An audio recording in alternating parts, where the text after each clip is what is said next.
evening, folks. Welcome. Today is Friday, so we want to welcome our viewers and listeners across the world.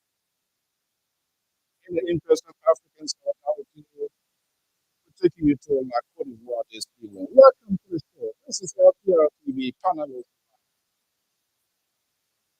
Welcome. I'm the first Jose, and so very shortly the panelists that will be here, and this is the Liberia Public Radio and Lpr-Tv. Let's take you to neighboring La Cote d'Ivoire.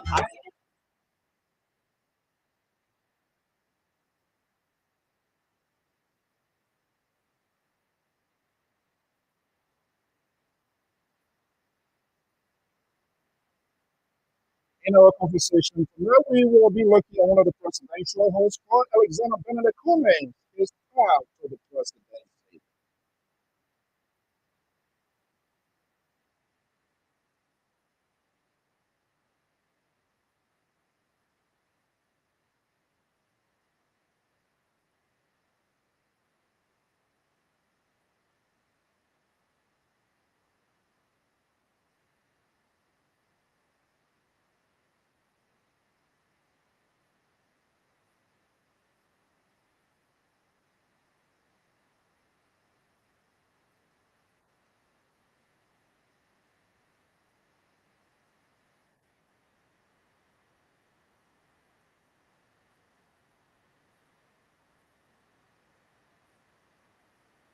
All right, let's get a program going. I'm Apostle Z and so to the Liberia Public Radio and LPRT.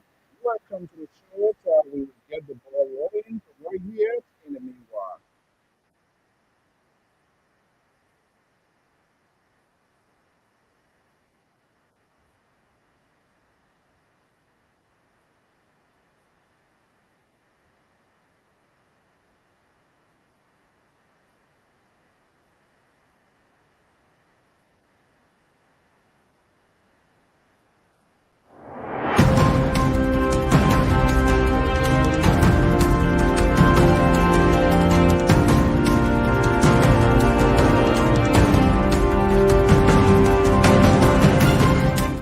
Welcome. The panelists will be right here in the house very shortly, and we will get the conversation just on point. This is the bidding that has been heavily contested in the West African state of the Republic of Liberia. That's what is called the Fortified Executive Mansion. All in the 60s, I believe, by the Vietnamese, is being heavily contested, and we want to see that playing out comes 2023. We began the process. Today, we're going to look at one of the main actors, his path to the presidency. There's a big divided house within the opposition. Yes, the economy is bad. And as a matter of fact, to be honest, it's a global issue. So, but how can they change the narrative, the opposition? It's just not only the president is not doing anything, but what is happening? Christmas is coming. Who gonna bless the children? Should they do that? Or can Alexander Cummings, the ANC, and the CPP can settle the score? The question is very difficult to answer. We're going to have that talking point. Our team of contributors and analysts standing by. They'll be bringing their views, their opinions, and how they feel about the country. And let us tell you, this network will provide the forum to world, national conversation, people of different background, perspective. Please respect the views and analysis of our analysts, our panelists, and individuals. We are in a diversified world, and so obviously that views are going to be different. Well, let me go to the liberal state, California, to our senior contributor, making a first appearance here. Actually not first appearance, she's been here, but been very basic. She's going to be here. And we're going to be going to the Commonwealth. Dr. Kimangwa Turanka is also here. Support the candidacy of Mandela Cohort. Let me bring the ladies. The guy seems to be on the run here this evening. So let me bring in Totilia Joy, is senior contributor to the Liberia Public Radio Media Group. Less in the entertainment and event, but it's no different. She's not strange to the microphone as well. Let me go to the EA. Dr. Kimangwa Toronka is a senior contributor to the Liberia Public Radio and support the candidacy of Mandela. What's the last name? Cooper? Cooper. Cooper. Okay, ladies, good evening. Good Okay, evening. if you will to call you to welcome, it been a little while, and I know a lot of things ongoing. So, by the way, you're not stranger to this network. So, thank you for joining us here this evening. Good evening. Thank you for having me. Thank you. All Hi, right. Dr. Kume. Nice to meet you. How are you? How are I'm you? I'm doing good. Thank That's you. good. Good to meet you as well. Thank you. Okay. I believe that both of you first interaction, you've been on this network, you've been a little while, you know, a lot of things the liberal said he's involved, things involved. And we have every day we have new viewers, listeners, people stopping by to see what is unfolding. It would be unjust if we don't give you the opportunity to introduce yourself, and then we want to get conversation going. Sure. Good evening to everyone on the Liberian Public Radio. My name is Ophelia Joy. Like Mr. Alfonso said, I have been here before back in the day, and it's always an honor to be on this platform. I believe that this platform is amazing, and I am grateful to be here to pretty much express my stance on certain topics. I do have a different view and lenses, so it's always great to share what I know. A little bit about myself. My name is Ophelia Joy. I am based in Los Angeles, California. I am a media correspondent as well as a healthcare entrepreneur. I am recently in 2023 will be launching my own healthcare staffing business. Thank you. And I'm also a doctoral student in healthcare administration. So Dr. Kume, I see that DR. Hopefully in a few more years, I can add that to my name. Yes. Go, sister. Yes. Thank you. And I love Liberia. Most people hear my accent, they say, "Oh, you don't sound Liberian." But I was not born in Liberia. I was actually born in Ivory Coast, raised in Ghana, and then I came here to the United States. But I am a proud Liberian. I love my country. I will always represent my country. So it's an honor just to be on the Liberian Public Radio, pretty much expressing my views on particular topics. So, Mr. Alfonso, thank you so much again for the. Don't call me that, mister. You know, when I came here newly, let's share this little fun. To be a JJC is horrible. When I came newly, my first supervisor, you know, is back home for the Liberian, typical Liberian. If you don't speak, if you don't call your boss, lady or boss, whatever, man, so boss man, yes, you know, mister, you want to kind of like dignify people. I did it for the first time, not knowing she was observing. It happened for the first time, this second day, the third day. And then we were going to her, hey, like, is that how you guys call your bosses? Like, oh my goodness. I say, yeah. He said, no, don't worry about that. Call me my first name and last name, whatever. What matters is your job. Come and do your job. Right. 8 hours, you go home. The day you want to speak to me, speak. If you don't want to speak, I know there are some crazy down there out there. So call me Alfonso, call me whatever you can. That will make you comfortable. Okay, Dr. Turonka, good evening. We've been Good having evening. a wet day on our end. How is Oh you? my God. I have not left the house. So I look fully made up. That's just because I just wanted to feel important today. How is the weather outside I California? didn't go anywhere today. It has been blistering. Wow. Blistering. The cold, Right now, the wind even if chill. you hear Kinley, you still hearing the storm. Yeah, the wind. Every Yeah, wind it's been gust. blistering. 6 degrees where I am. Wow. Yeah. And where are you? I'm in Virginia, but I live in the mountains area of Winchester, which is like Shenandoah Valley and those areas. I moved from Woodbridge about maybe 8 months ago to here. Wow. So it is cool. Okay, well, OJ, thank you for accepting our invite and making your service expertise. That's what a society needs. That's what Liberia needs. And we strongly feel here at Lpr-Tv, a greater segments of the society, group, organization, people have left out of their school, political, social, economic. whatever, they are left out. And it makes society incomplete to have this conversation. It would just want to focus on a specific group. Oh, let's do a politics. Oh, because she's not a politician, so she cannot talk about country, or he cannot talk about a country. I think that is Yes. absolutely wrong. Oh, And so we want to bring that diversities into this conversation. All right, we started, Dr. Turanka, we started a marathon last week, began to profile these individuals who want to be president. And the divided house within the opposition column itself is not just saying, well, the economy is bad, the president will be a one term, saying it and perfecting it into actions. That's a different thing.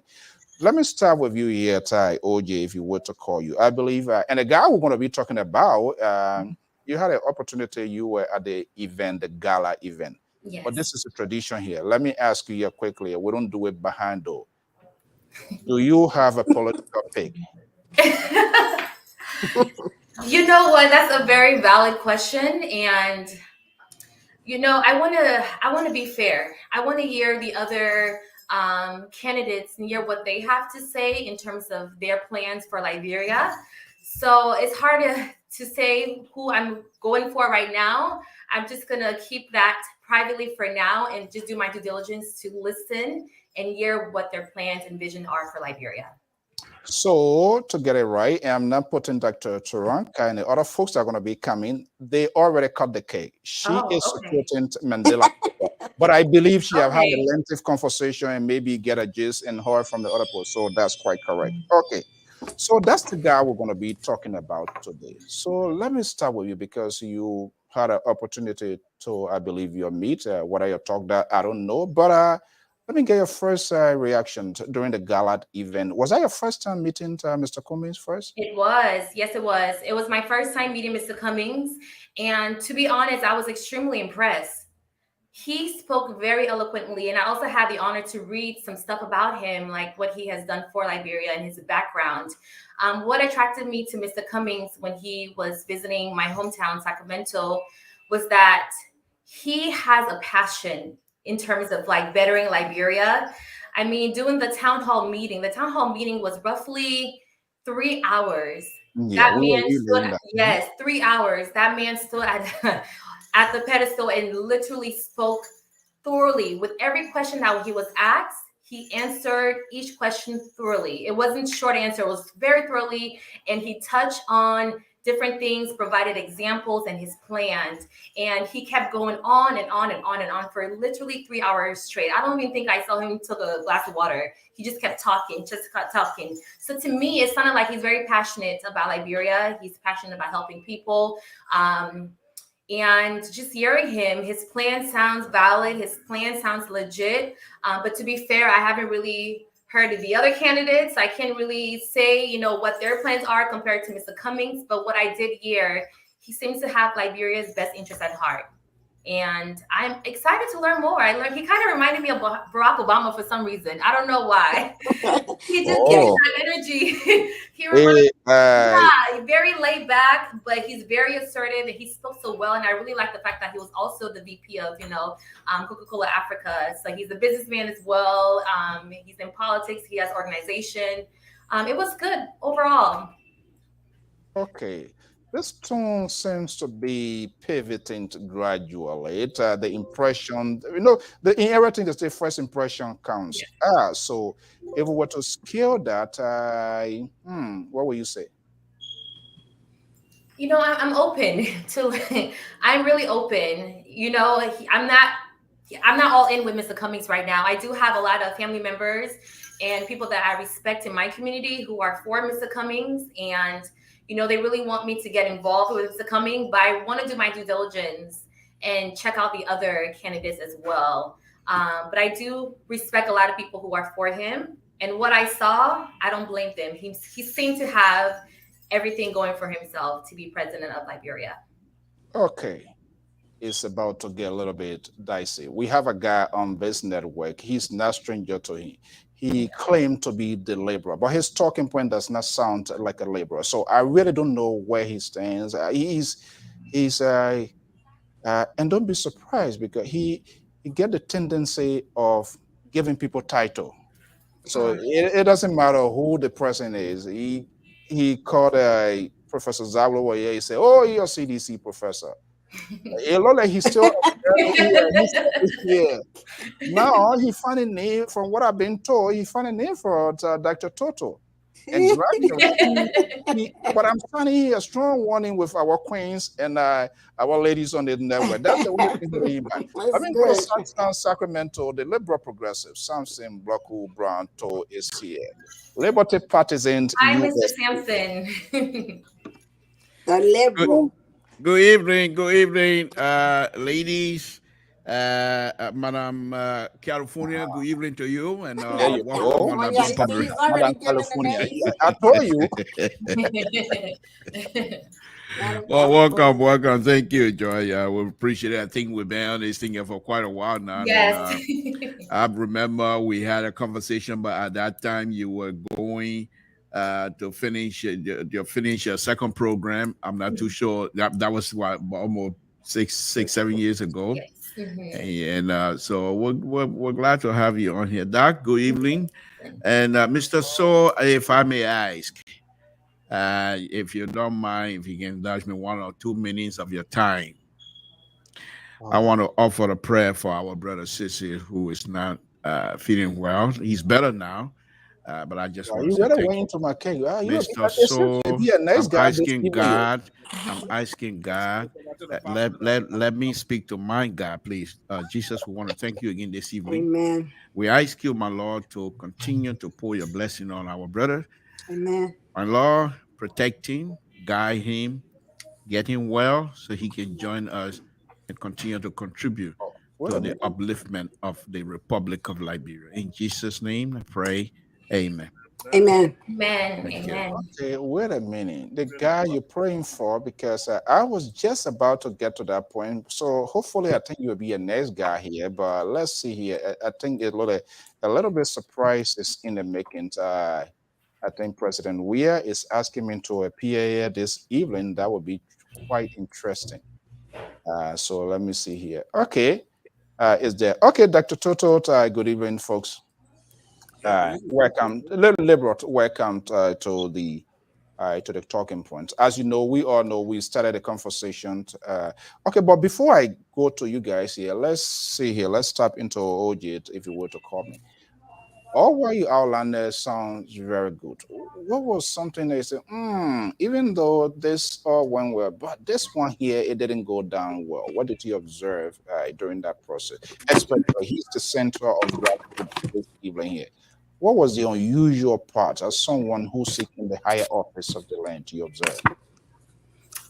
So I did not have any opportunity to ask him a question, but I was listening to some of the questions that were being asked.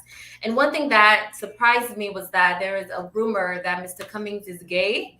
And I was taken back by that because just by hearing the man, there's nothing feminine about him. So that was very shocking when they asked him, "Oh, can you address him about being gay?" So I thought that was interesting. And then also there was an incident where he was sued, right? He was sued and there were some charges against him.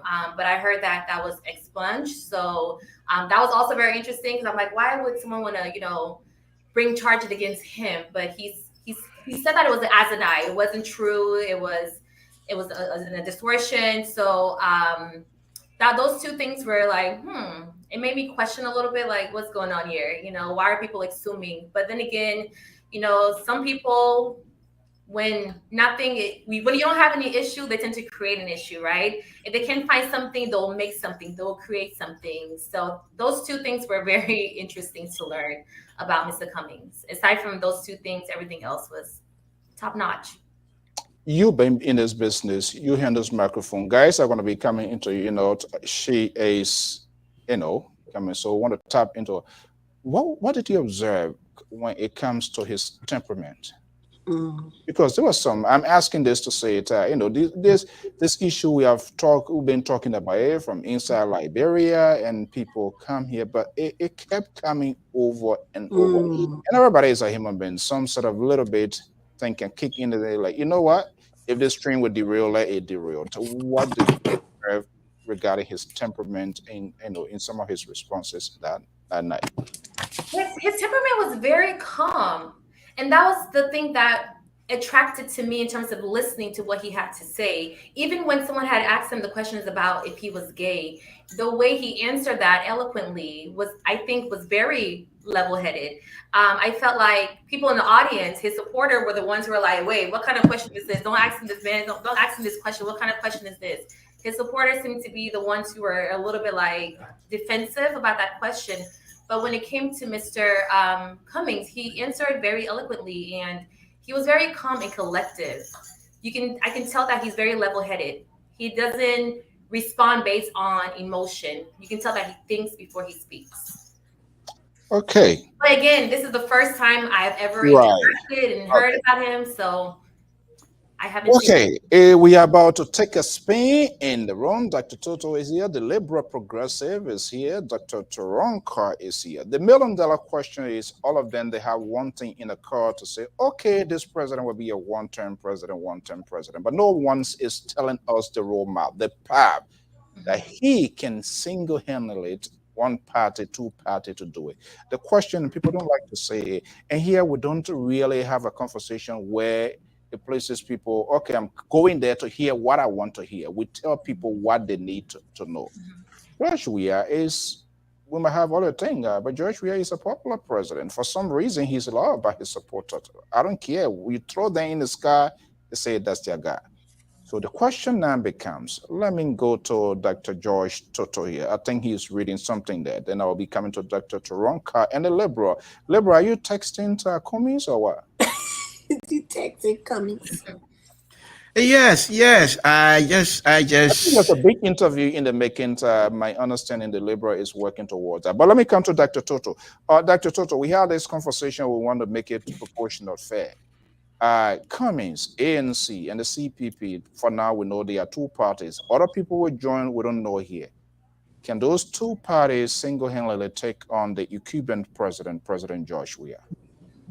Of course, this is a discussion we have over, but let me get, before I get to that, let me just state one or two things in the last conference, the last discussion we have the CDC or. Can you be a little bit audible? I don't know that from my end, or can you check your system? Okay, let's see here. You hear me? Yeah, better. Good. Yeah, I was saying that let me just end it for the last discussion that we have. And, in terms of we have the CDC Pro government operated our year. There were a lot of things I was there, and I didn't do due diligence to myself. I didn't do some research, and then we just spew something out there. So I keep preparing my research. So I thought probably you will come to the PLA show here today, and see some of the statistics that are out there. For the World Bank. What the link is out to you?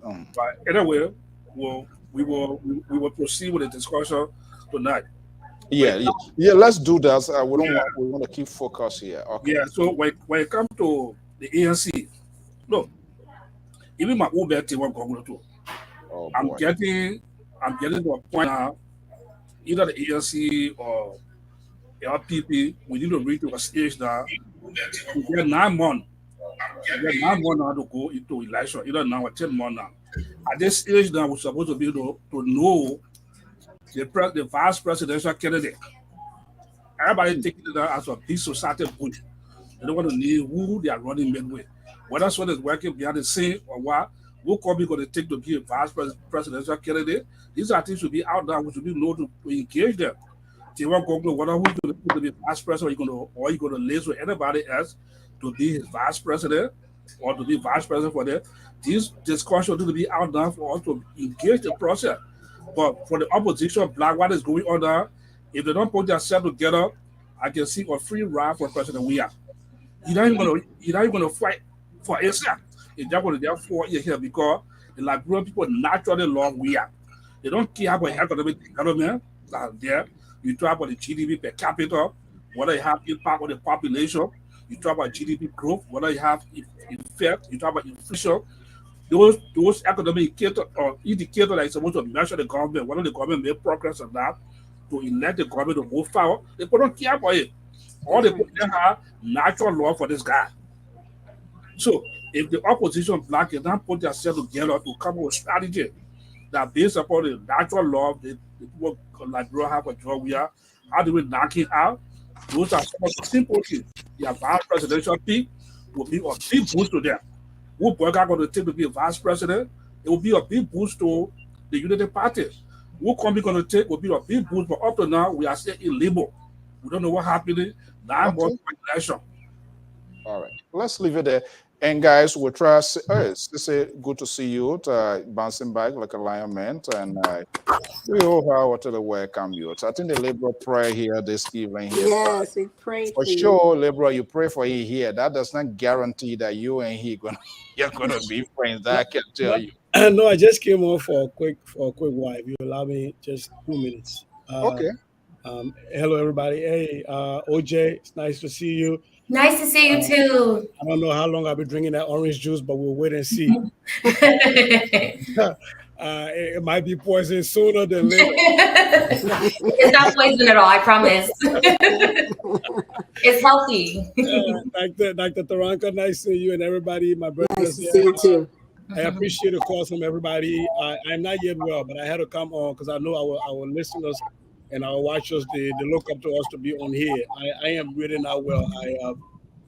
My pressure got elevated really bad. I didn't even know. I went to see the doctor for something else, and they're doing a test, and I was like 156 over 111, which was pretty bad according to them. And so I came home to rest, and then next thing you know, I got up. My left hand and my left leg were just numb. Like I couldn't feel them. I was dragging it across. Like this is the first day I'm not able to lift my left hand above my head. So I think I had a mini stroke or something like that. And I wanted to put it out here. We are all young people in this diaspora. My people, let's check ourselves. I could have been paralyzed today. We just talked the day before, and this is where I have come. So I wanted to come out here to say this is a family. Thank you, Mr. Stowe, for putting it out there. For everybody who reached out, I am so grateful. I wanted to come out to express my gratitude to you all. There are so many organizations we are all part of, but not many would take us as seriously as you guys did for me. So thank you all. I'll be watching the show in the background. Just wanted to pop on real quick. Still not well yet, but I'm doing some. My wife is doing some her own physical therapy that she says she learned. So I've been walking around. Yeah, when I'm ready, she just can't get off in the couch, go walk some more. So the other if I've been in the hospital, I would have had a right to refuse that, right? But I'm in the house, I don't have that right. So, but thanks everybody. I've been watching the background. Yeah, but lastly, before you go, Sissy, the Toboggi there, right? The Toboggi, my brother called from Liberia. He told my wife I should not do no more Toboggi, which is a problem I got. The man's not a doctor, and he's prescribing what I cannot eat in my house. So they took the Toboggi away. They gave it away. I'm still mad. Oh my God! Sorry. Yeah, she didn't just hide it. They got to give it away. That's a problem. Okay, all right. Okay, look, Sister Vanda, we are keeping you in prayer, and wonderful to see you. I'm happy that everybody reached out. We are here like a family, and that's how it's supposed to be. The building of our nation is to care for one another, you know. And I'm happy. Ordinary people, you know, some people been calling, like, okay, just get to here on Facebook. So which it means whatever we are doing here, people are paying keen attention. They might disagree with us, but when we come here, we put in time, energy, and that's good. But thank you so much for popping. I'm happy because when you said, I said, what's going on? What's happening? What? Don't even go there. And that's when I told her, like, look, bounce like a lion, man. You are strong like a lion. Thank you so much for coming in. And don't let the liberal to wake you up because he might say something, and I'm quite sure you end up jumping back. This guy, here's what I've learned. When I'm even listening now, I got to moderate what I'm listening to because the other day my pressure was going even higher. So.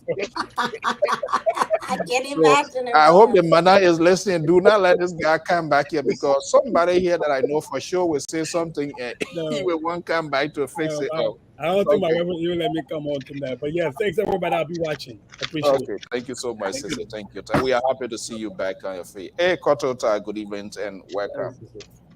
Okay, they say that take place. Another guy is coming from the constitutional state. You know, people are getting to get closer here, and we'll give people the opportunity to have this here. Okay, so let's carry on here. Dr. Toto, you concluded, right? Yeah, I did.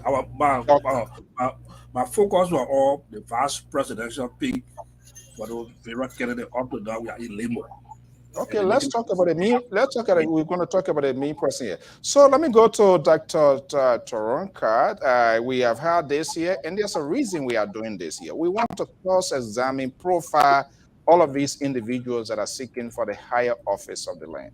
I'm not sure how long you've been listening to Mr. Cummings of the ANC, but they are in a collaboration, CPP, with another wing of the Liberty Party. Do you think those two parties can just go ahead and defeat this incumbent president? Dr. Toronka? Well, here's the thing. We are understanding that, as George says, that because of the natural love that Liberia just have for our current president, I think from the fact that he played soccer for the country, he made a name there that was a household name, and they love him because he went out to the street. He's kind of grassroots. He go to the base of the people. So I think all of the candidates that we have are what we call wicked smart. When you compare them to the current president, they will outrun him in terms of the wit, the business savvy, the knowledge of government and leadership. I think they have that running for them. I heard in an interview, I think 3 months ago, where Cummings, he was strongly entertaining collaborating with other parties, and he's very confident that the only way that they would do this is to bring in more of the opposition bloc over to them. And the very question was asked, I think it was on Arise, something like that. The very question was asked if he was asked to take number 2 seat so that someone else will take number 1 seat, even if you collaborate. And he said, I think he did the very answer that lawyers would do. Well, it depends. It depends if that person, as long as we are overthrowing, I'm not saying overthrowing in a military sense, but we're taking over the seat. However, no one goes into an election saying, I'm going to play second fiddle. I want to be the person sitting on the seat. I think Cummings definitely have the right thought and the right perspective that in order to oust this current president, he does need to collaborate, because a couple of things. He's an astute professional, a businessman who has ran Coca-Cola and other places, and winning the highest honor of the country. The president, I think under President Salif, giving him the highest honor as a humanitarian. He has the country at heart. But I think the kind of aggression you need for Africa politics, he's lacking. So he's going to need some of those boys around him who is going to help him navigate the terrain of Liberia. He is laid back, and I think the laid back nature may override what is happening in the country. So his perception is in the right direction. I need to collaborate. I need to bring more people in. And if he does that, I think the shot is strong. And I'm speaking in a general sense. Of course, everybody know where my lions lie. But I think based on when I heard him say that, I said, well, he's in the right direction, because I don't think he can do this singly on his own. The collaboration he had with Wakai is much more stronger in terms of government, in terms of knowledge of the government. I don't know what happened there. He said he is realigning other collaborations, but if he does not bring in some of those other opposition parties that are making momentum in the country, it might be tough. It really will be tough for him, because he's way too laid back for me personally. Okay. I don't like to leave it open like that. Before I go to Leroy, I'm hearing from you, he needs to kind of reach out to other opposition. You are supporting your opposition group, Madam Mandela Cooper. It says you are taking a close eyes on Mr. Cummings, his speaking, some of the things that he and do you have that sort of political admiring, if I will say it, of him, that perhaps your political leaders can begin the conversation and see whether they have the same political ideology? I think in these kinds of games, you do have to always look at who is going to be the second, who is going to be someone that in the event that my candidate does not um, go to the seat, who am I going to throw my support behind? And that's how these games are played at the very end. But I'm loyal to the polls. If they put into the Constitution where I'm eligible to vote, I'm very loyal to the poll and know who I will vote for. However, I think I think when I said that Cummings is right in his thinking, if he is holding that perception strong that he does need to collaborate, I think he is in the right path.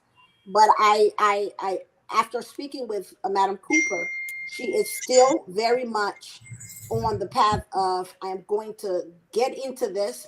And at the time where the decision needs to be made, if she wants to collaborate, I think I cannot speak to that right now, but her mind is not there. She is one of the only strongest female in the race, or the only female in the race. I think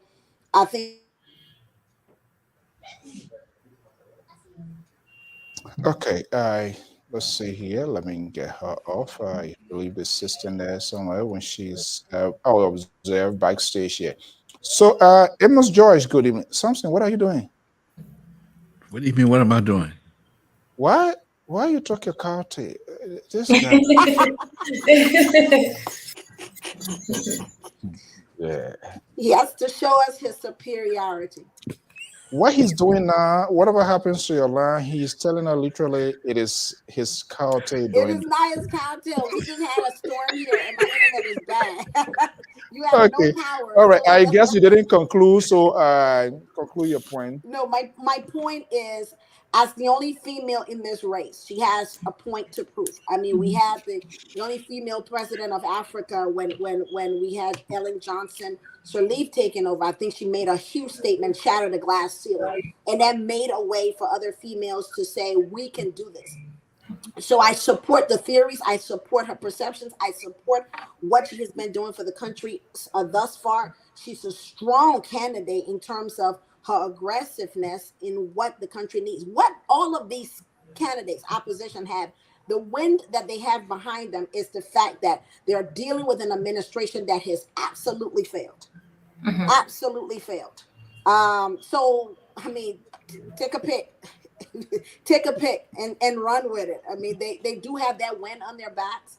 So I think Cummings is a strong contender. But I think he knows that he needs to collaborate in order to get to that seat.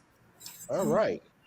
I will be going to the liberal state, the liberal progressive. He was one of those, was in a close proximity of Mr. Cummings, and I'm hearing big interview is in the making.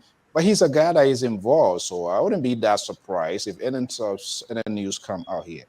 So, Liberal, you had a chance to talk to him, but I'm going to add another layer to that question, in the sense that this guy has been saying, can't do the same thing over and over.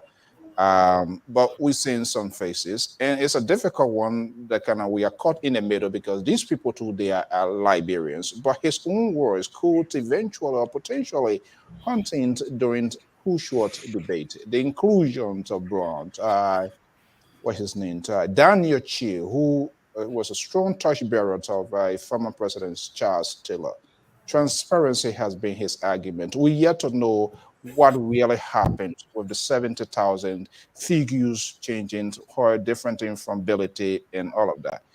Those are all little political hinges that is adding to his credential of a new guy. So let me ask you, you met him, you talked to him. What was he like? What is your own versions of Mr. Alexander Benedict Cummings? And then you can also respond, can he and the CPP take on President George Weah?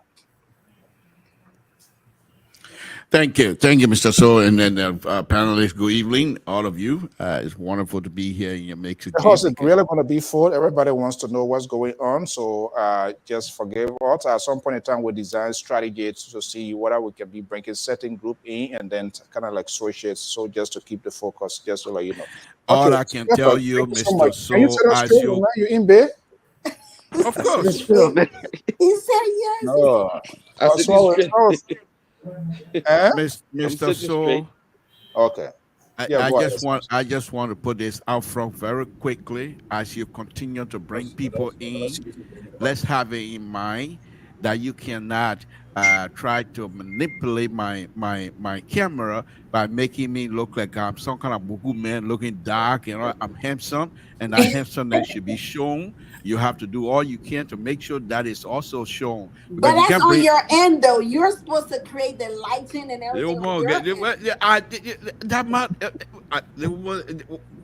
I know you loyal, but they want to do that. I love you too much. Say you're not gay inside. Do you have a long form birth certificate? And when you speak inside, you much love to you. Much love to you.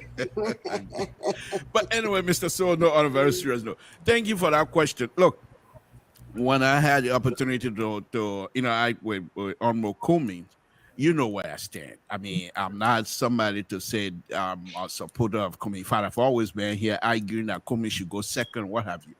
But besides that, what I took away from my conversation with Honorable Cummings, what I always, in fact, it just reinforced my belief, and that is, he's a leader. He's a good leader. He has the ability to lead, and he demonstrated that Saturday, Friday, and then even Sunday. He demonstrated that, and so I'm not that surprised. His temperament. What really surprised me, and Joy can attest to that. What really surprised me was his ability to play the Senator McCain right before our own eyes. When that question was asked, I was bristled by that question. I like, and the person who asked that question, those of us that live in the Sacramento area here, that person is not someone that can just get up and say stuff. This is a respectable lady in our community. And when she asked that question, I was surprised, to be honest. But the supporters, as Joyce correctly stated, the supporters were the one that was trying to, show some resentment to that question. And coming correctly, he immediately told the folks, let them ask their question. They have the right to ask. And I believe by asking, because they are in doubt, by asking, that will give them the opportunity and give me the opportunity to clear the air as well. So with that kinds of person being involved, trying to lead, is something that I think is wonderful. Mr. So, I know Sissy is not here with us. I just pray God, and the guy is just wonderful. He's doing better. But the last time he was with us here, he came across as though he was some sort of a owner of a crystal ball where he can look in and try to predict what will happen tomorrow or what have you. And I want to say to Brother Sissy, he doesn't have manipulate over the crystal ball. I also have the crystal ball myself. And I want to say to him, because the last time he was here, what was he saying? Oh, everyone, you always say, Josh, we are popular, Josh, we are popular. And so what? He's not that. Well, I want to disabuse my brother here to say the popularity of Dr. Weir is you cannot underestimate that.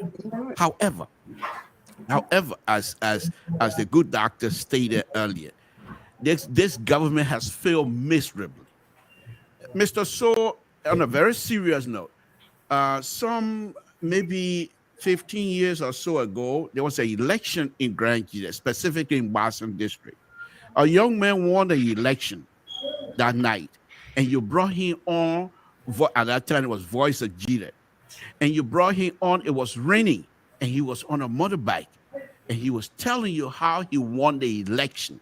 He said, all I have to do, I'm not a person that is well recognized all over Boston District, but I visited all of the areas. And that person is Cheshire Grant. I think if you remember that conversation you had with him on the radio that night.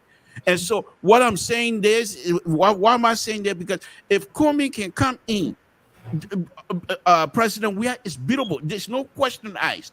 They got flock in Mosserado County with all that. But the point was, even though they were beating massively in Mosserado County, he was never on the ballot. But this time he's gonna be on the ballot. And the opposition, anybody else that is in the opposition, you have to come across or view from that perspective that he is on the ballot. We will talk to him. These people have so much. So you don't even have to be a politician. All you have to do, pull Moloba model tape, and they're done. All you have to do, get Jefferson Koshi all of his reckless statement he's been making and tie around President Weah, and they're done. Go and get what's his name, McGill tape, and tie around President Weah, and they're done. Go and get. I haven't even reached the President Weah. Minister, so the liberal is on the roll, please. Don't try to interrupt the liberal. I'm on the road to go and get Samuel Tuet and wrap it around President Weah, and he's done. Then you go to President Weah himself. When Sketchy has sketchy, you bring that tape and play it 4-5 times and let him explain to her how he trying to save Liberia economic affair. When things are scarcity, the scarcity got scarcity. Is that how you're gonna lead this country? No wonder why we're where we are. And those are the kinds of stuff that Mr. Comey and any of the opposition can point out and defeat this president. All right, so we're going to keep it to the point. Kento, welcome. OJ, let me go back to you. That's who he is, the liberal. He pouring things here. I'm not sure whether he even answered my question. Alexander Cummings and the ANC. People, you know, this society will give people second chances, right? So let me give him the second chance. The liberal. Can Alexander Cummings, ANC, and the CPP can do it singly? Those two parties, as far as you are concerned, right now. First round, no, none of them. Second round, most likely. And what is amazing for me right now is my own person that I admire. This person, I think he said he was put in a garage Okay, for 12 years. Now tonight, we're going to unlike that. So you ask a question. You want me to answer the question the way you want? No. We're not in total time here. This is America. I have a freedom, and let me exercise my freedom. Now, the point here, Mr. So, the person that I admire, Ambassador Bakai, for the last 2-3 weeks, never heard anything from him. It's all Cummings. And you wonder why Cummings is taking the center stage? Okay. Cummings will make it, I believe.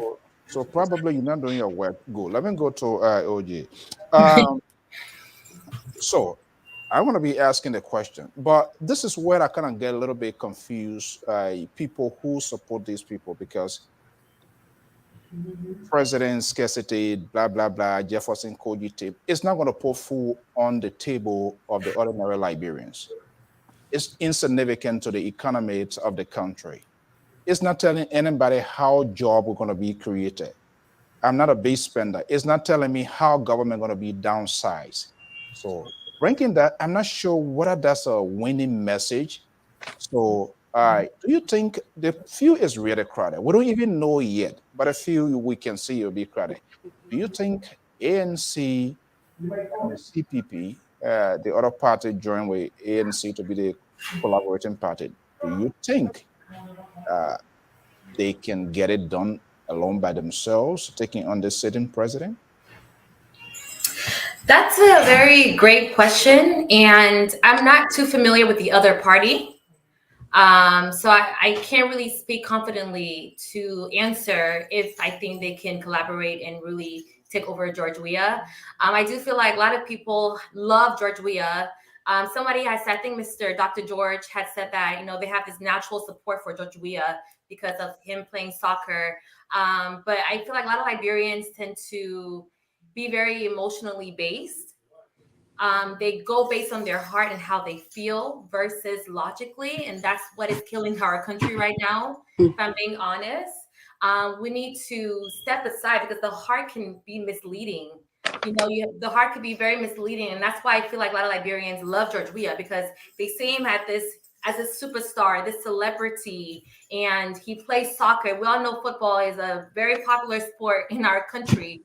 My dad and brothers and cousins, we just witnessed the World Cup right now. You know, they wake up super early. They won't wake up early for work, but they'll wake up super early to watch, you know, the World Cup. You know, my little brother, he's late for work every single day, but when it comes to the World Cup, he's up early. Maybe 4 a.m. He'll go out the night before, but he'll be up to catch that sport. So George Weah is put on a pedestal. So, you know, love is one of those things when you love somebody, it's hard for you to break that bond. Love is blind. And that's where the Liberian people is coming from. They see him as a celebrity. Oh, George Weah, yes. So they're disregarding all the things that he's doing as our current president. I don't know much of what he's doing, but I do know that he's not really doing much. And that's why there is so many presidential candidates right now very adamant about, you know, taking over his seat. But I do feel like I really love what Dr. Nika said about him needing backup. You know, Mr. Cummings is very intelligent. He's business savvy. He speaks very well. He's a leader, just a natural born leader. But he needs somebody on his team that can relate to Liberian people the way they think and how they move. Because the Liberian people, the normal Liberian people cannot relate to Mr. Cummings. You know, so if maybe, I don't know if the team that he's planning How you got to this point, OJ?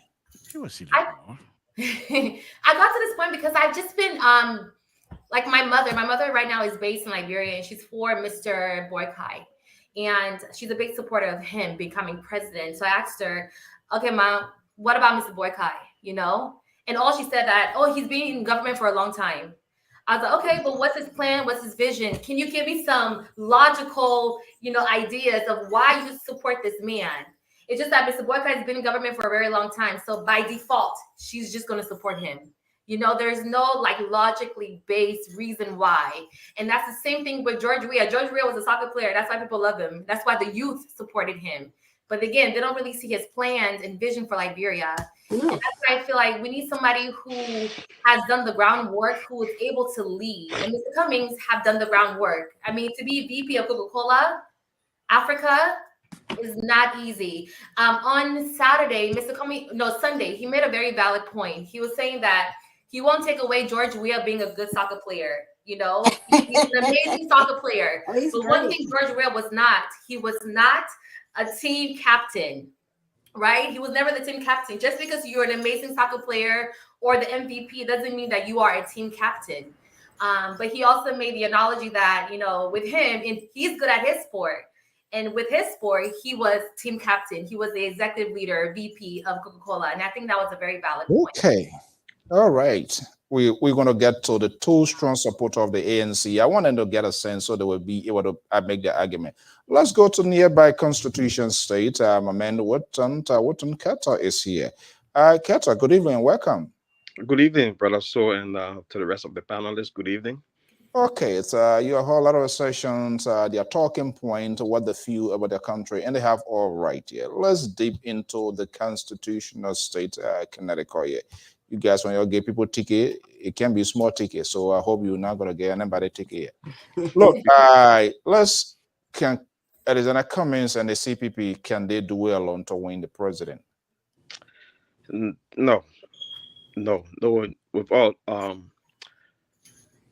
I cannot even see them coming close to even 7%, like the ANC had the past election. They have for themselves too much bad blood. A lot of people who felt that maybe Cummings by himself could do better this time around, they are discouraged. They're looking at the level of dysfunctionality within the CPP, and so it has given him, you know, that bad vibe among the Liberian people. The fact that they put up a rally last week, and we saw the turn up.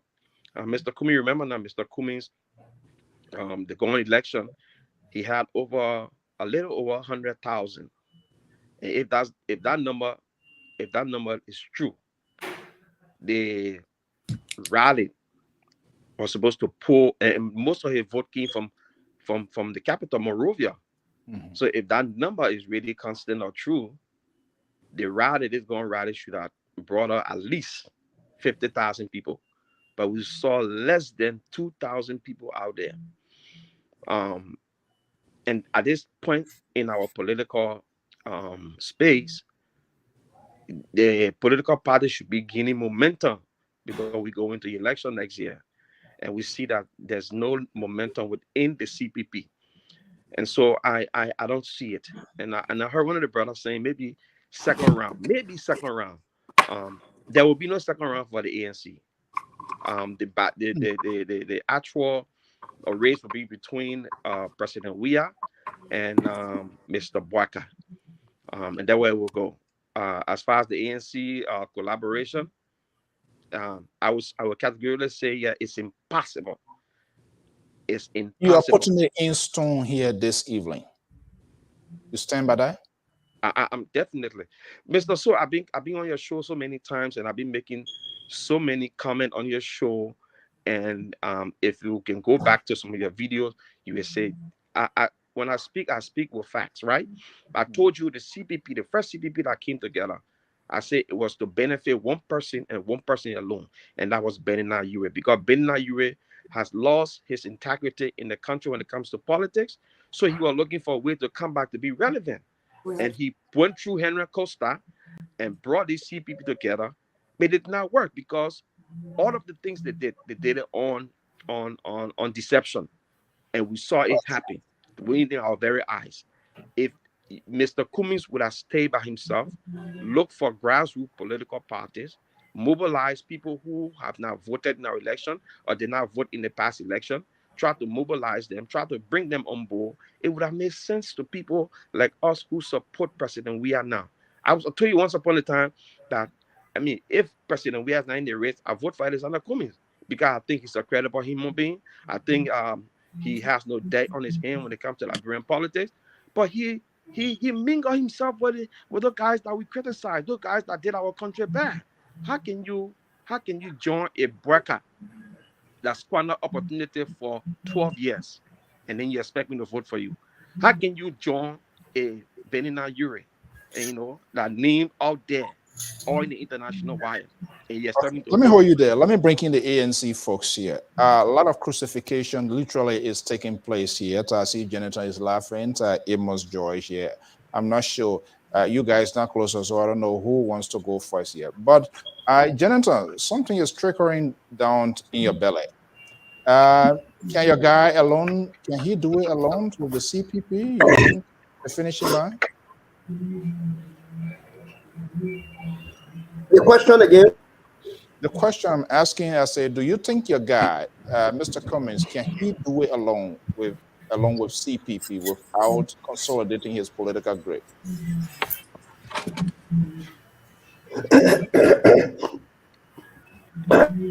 Thank you so very kind.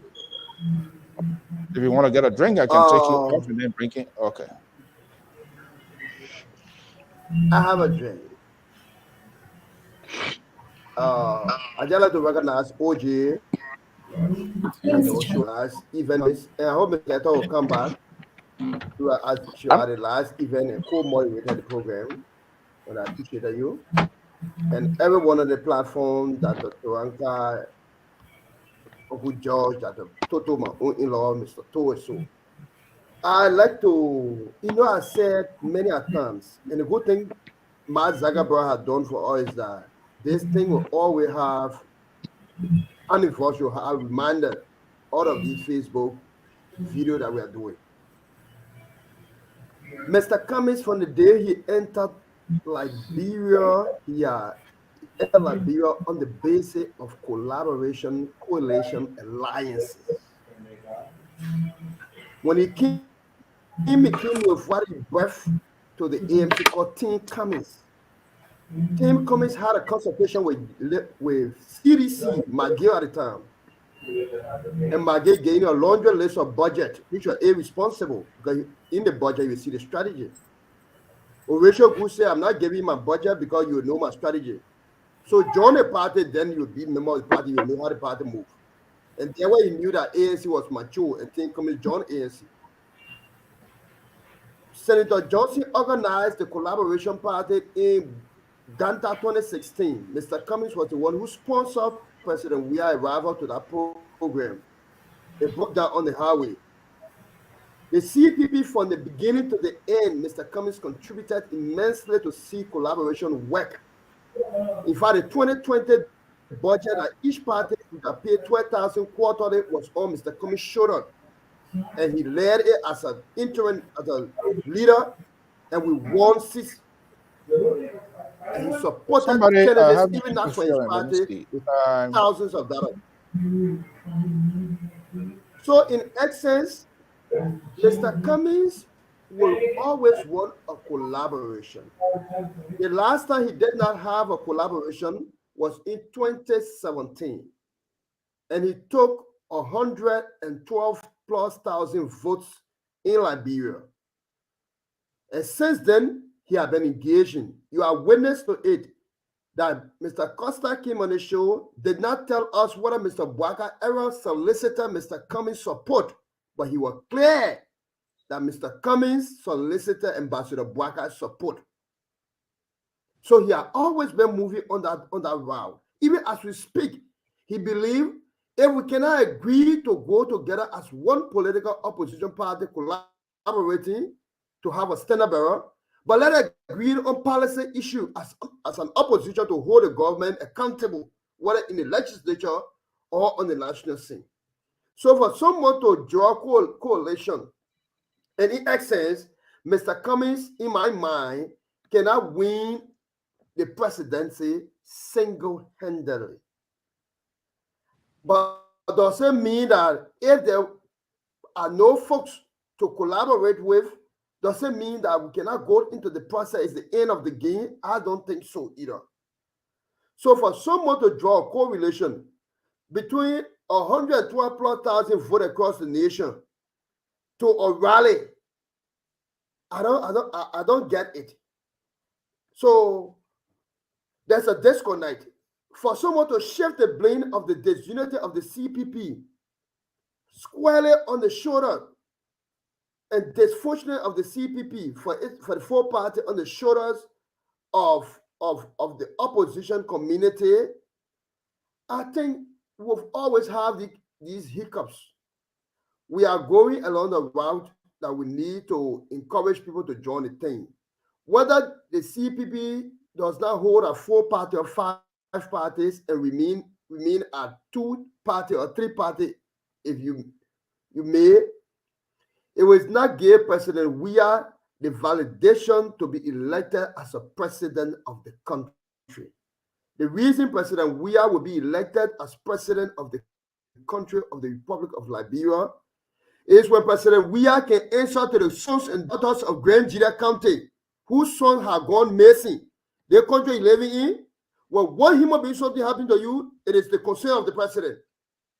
So if a whole human being gone missing, and you have not reached the concern of the president, and you have not taken a decision months away, it will be on his shoulder. That's what people are electing.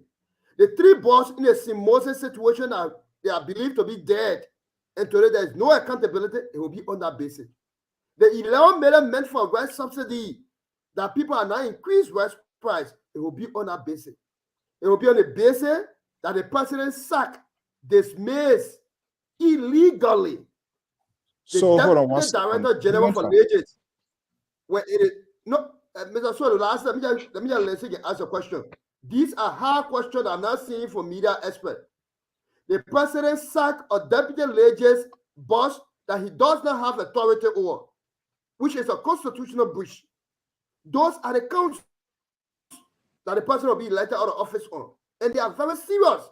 The reason we take them serious, and we take serious, because in the country that we live in, the rule of law is important. That's why January 6th situation report has come up. In our country, we should adapt to ask a hard question. The soft question is how the opposition will come together. The hard question, it is about how somebody had died and nobody cares about that person, and we are not reinforcing the thought about how that person's family can know what happened to them. That's the hard question. And that is under the CDC regime, the regime that claimed to change. To cap that here, before I go to George, because I asked a question, the path of Alexander Benedict Cummings, the 3 missing boys, save the state, bring our money back.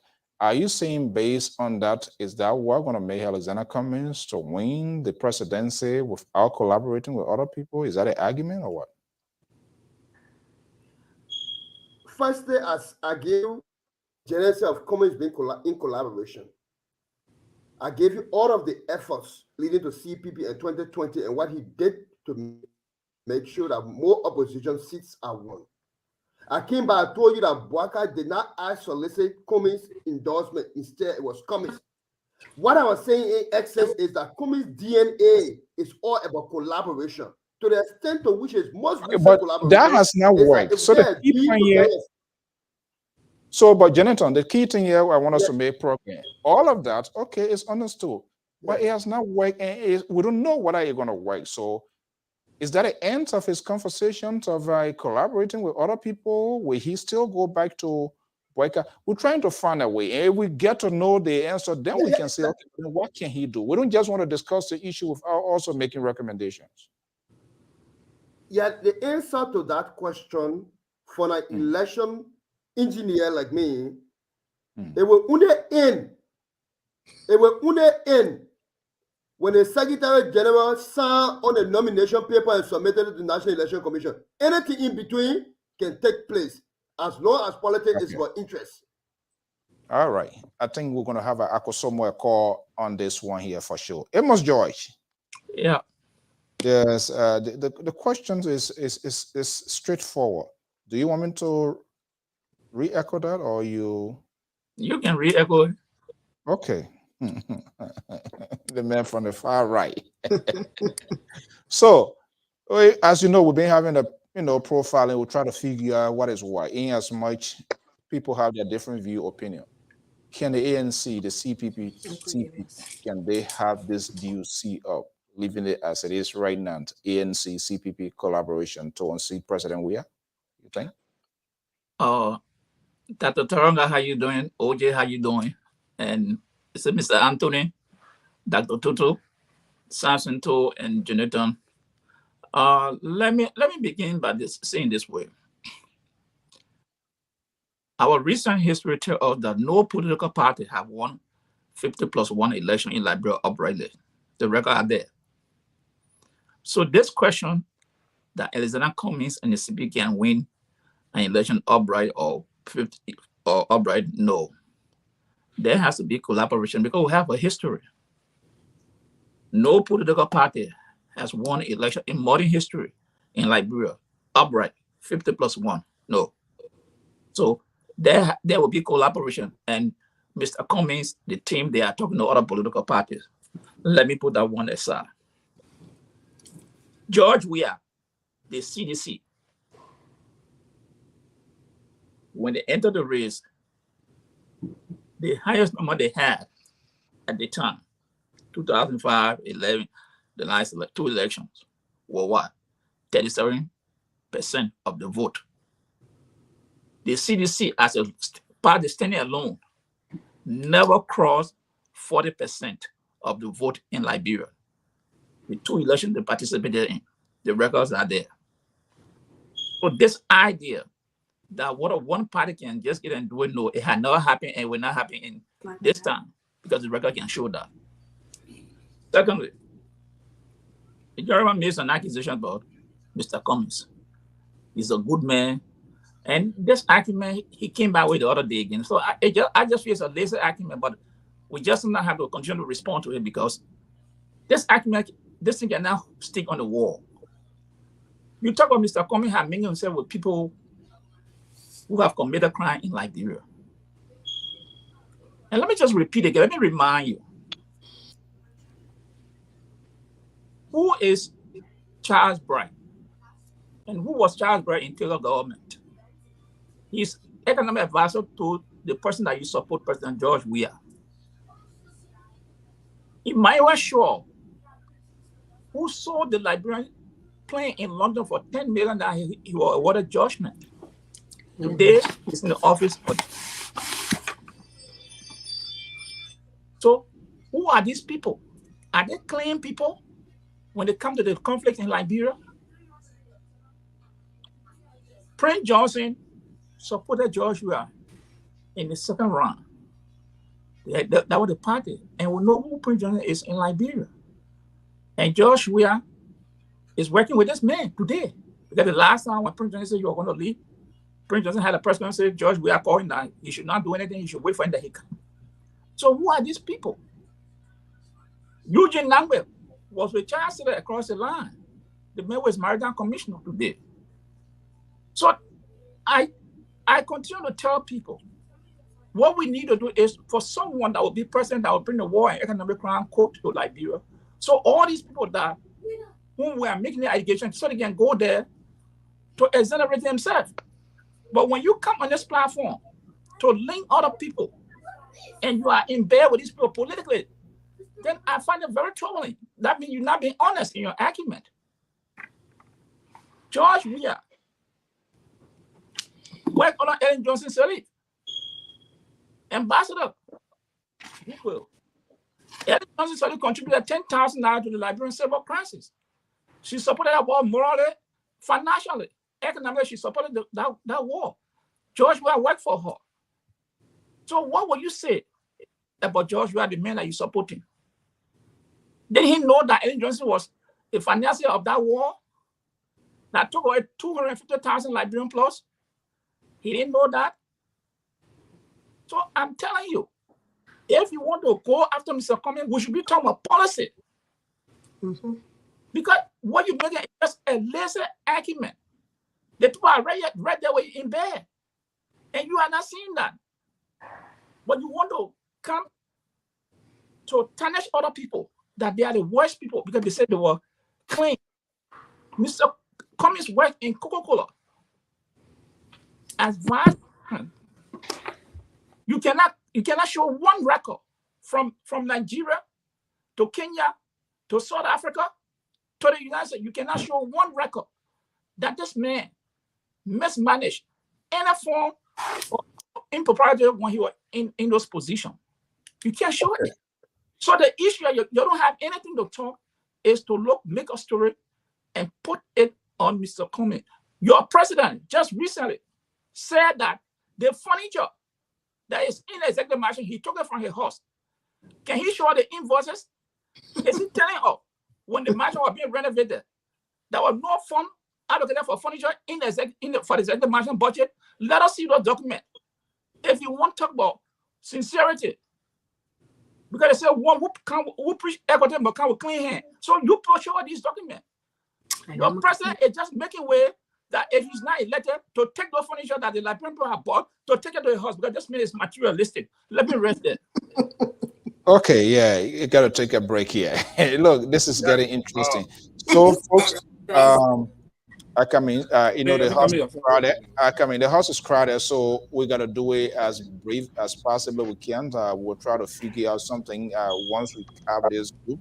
Maybe we can be switching, bringing the first four and the other four so that people will have time here. But we are making progress. I'm trying to appoint the Supreme Court judge here this evening now to cut this cake here because, it reminds me about the Liberian saying, you do me, I do you. Okay, the other people did it, we say it was wrong, and people doing it. So we're coming back to throw this whole thing here. OJ, I think I need to bring in Liberia here, but I don't know where he's going to land. So dealing with Liberia too is like standing on a sinking ground. Hey, Liberia. So thank you. Look, every time the supporter. Yeah, but before that, you come in. Can I just make some correction? Can I just make one or two corrections that was stated by Emma George? Emma George? Yeah. Okay, let hear you. I think Emma George make a statement that in our history that no political party have won or first right election. I think that information is true. Okay, Charles did. Even the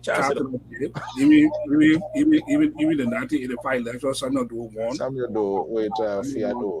Okay. Whether the credibility election or not is going to be discussed. But those are elections that were here, and they were won upright. So Okay. we stick to that. All right. Thank you so much. So was two-way party. So So we're Brother point So, out. can you hear yeah, me? but let me Yeah, just say, let let me me just come to Kebet, good to have you back here. If you settle down, we'll come. Yeah, Liberal, go ahead quickly. yeah, Then no, let's quickly, keep us what I back. want to say is Can you guys those. hear me? Yeah, we can Hold on hear one you. second. I think you are mute. We're not hearing you. No, You I could hearing hear you. us? Yeah. Wotan, are you hearing us? Wotan. I can hear you guys loud and clear. Yeah, we Okay, can hear you. I all can right. hear you guys After loud and Samson, clear. okay, let Samson finish with a point quickly, then we. Yeah, Samson, go ahead, please. Mr. So every time the supporter of CDC and supporter of President Weah comes on here and make some statement, and then we have to rebuttal or whatever it is that we have to do to make people like me, people to think say that I'm ANC mayor or WC mayor, whatever letter they want to put, but it's not. We're just being factual here.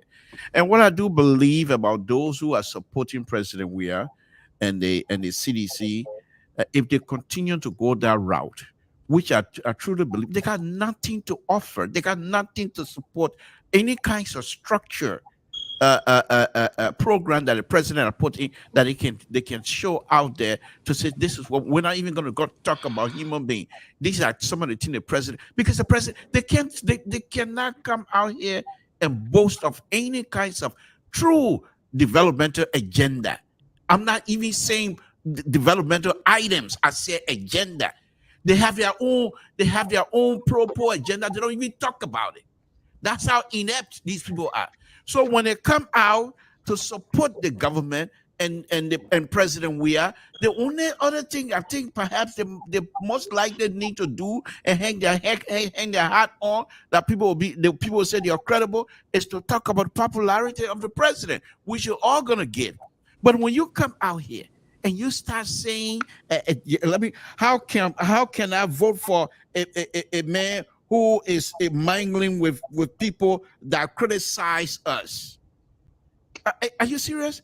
We have in President, we are a inner circle, as Mr. George named folks here earlier.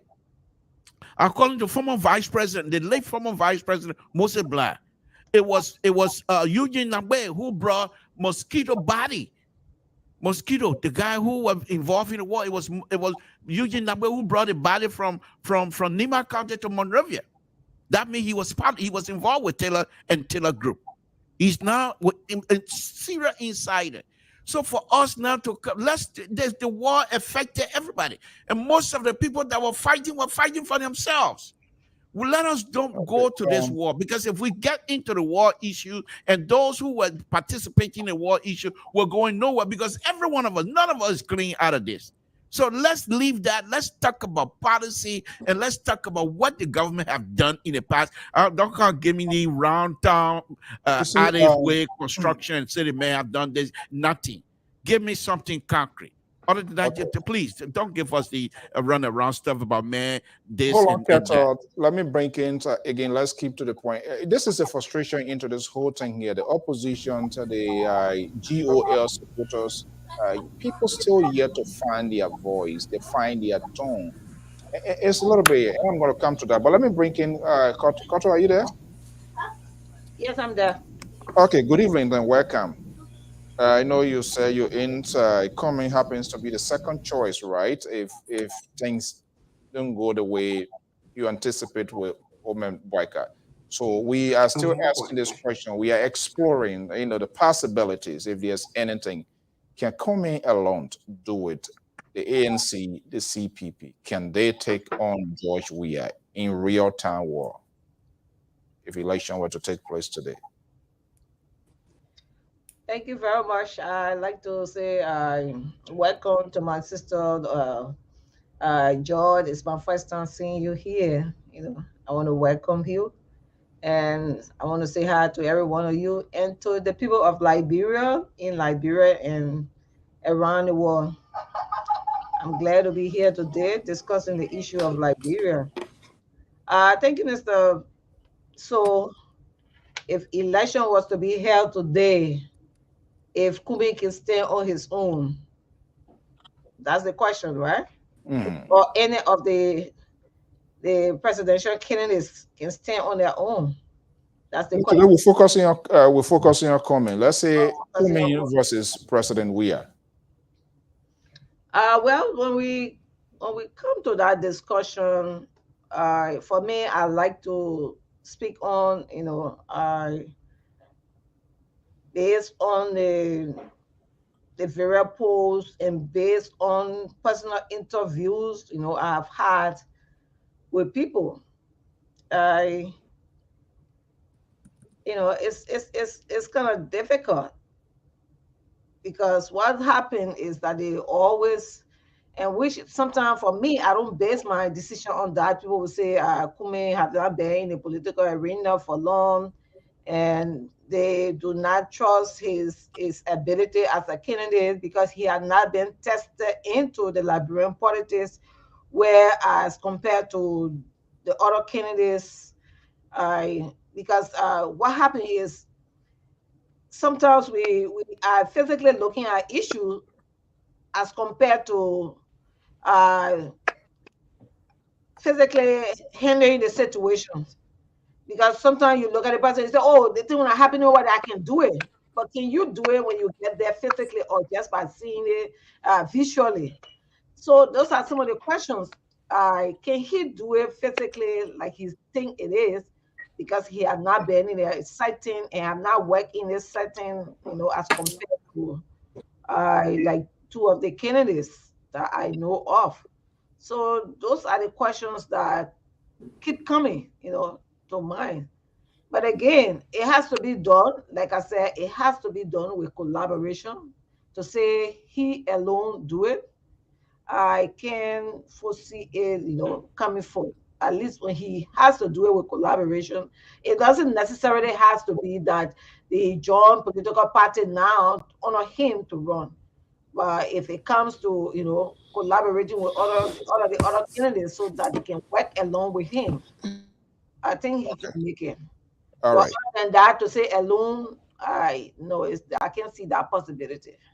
Okay. Keto, I will come to you, but let me go to OJ. She was on ground at the town hall, the 3 days or whatever 2 days meeting. Probably I could be heading ahead of my shadow here, but I did hear comments saying the questions of opposition conversations. I think he has ruled that out. Was that the case? You guys are as well having the collaboration is being ruled out. He did mention that, correct? At the town hall, the 4 days. Maybe we can think about the answer. But yeah, what I want to ask you. Um, this pouring, and hauling here is quite interesting. Cummings said you cannot do the same thing over and over. George, we are now, and the CDC, they are the elephant in the room. Okay, and they are the talking point. They are the elephant in the room. So power is with George Weah. I am saying I cannot do the same thing over. Meaning, I'm going to be injecting different conversation, different style, different policy. I'm going to do it differently and take that political risk so that it will also demonstrate, so that it will also reflect what I'm saying. But all of a sudden, we saw Louis Brown, we saw Daniel Chi, all of that. How can then he now turn over to CDC if they were to have a debate? The guy is already swimming in the mud, right? He's already drowning. Or you just need to have a life jacket to rescue. But instead, you decide to go in there when you know alligator is already there. How can they make that argument?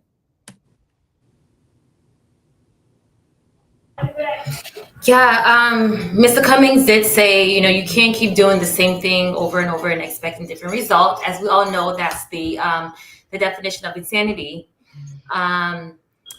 I don't recall him, from my memory, I don't recall him stating that he is collaborating with another organization, but I did recall him saying something around the lines of he will be announcing who his VP will be sooner or later. I think he said anywhere either at the end of this In the last month. time, you said 3 months. But then let's look at it on the surface. When we in a race and we see multiple people are partaking and we all have a goal that we want to move this guy, and I came out to say I'm going to be announcing my VP, it means I'm already the head of that ticket. Does that provide any conversation to bring in Madam Mandela Cooper, to bring in Tiawan Gonglo, to bring in, it's like the window is closed already. The door closed, the ship is taking off, the captains and everybody, the plane is literally in the wrong way to take off. You know what? I wouldn't mind seeing Madam Magdala as VP and she and Cummings running, or vice versa. Because I actually had the privilege of meeting Madam Magdala years ago. I just loved everything she stood for. Her talking points was on point. If he chose her, I'm all on board. Then I think I will choose them too. Oh, wow. Yeah, if it was, Mr. Cummings and Madam Magdala, I feel like those two can definitely change Liberia. They can really. Do you think, quickly before I move to Keto, if that happens, and that's for discussion purposes, will it dilute this conversation of bringing these other people? Do you see that as a reflective and neutral body? You think so? I'm not sure. That's a good question. Okay, let's think about sure. it. All right, let me come to Keto, and then I'll go to Dr. Turonka here. Keto. Wait, Jonathan, what kind of glass that? That glass? Jonathan, I don't know that palm one or what he's drinking. Okay, Walton, are you there? I used to coach, so I get tea. Yeah, Walton. So you say you wanted to come in, so I will bring in Dr. Turonka. You wanted to respond to Jonathan? I think the question to the Liberal Progressive and Jonathan and Mr. George. So this is the thing. The question posed to me was, can Kumi make in the first round? We're all collaborating, and I said I am not disputing that President Weah administration does not have people that got bad character. Saying Cummings is the alternative, also be the alternative. That all those bad things that happen in our society, he should be the one that will change everything. But Cummings came instead of being the alternative, the aid of change. You understand? We already see Joe. We have with all the people that you name around, the Charles, the Prince Johnson giving him vote, and all the other people. But Cummings came to change everything.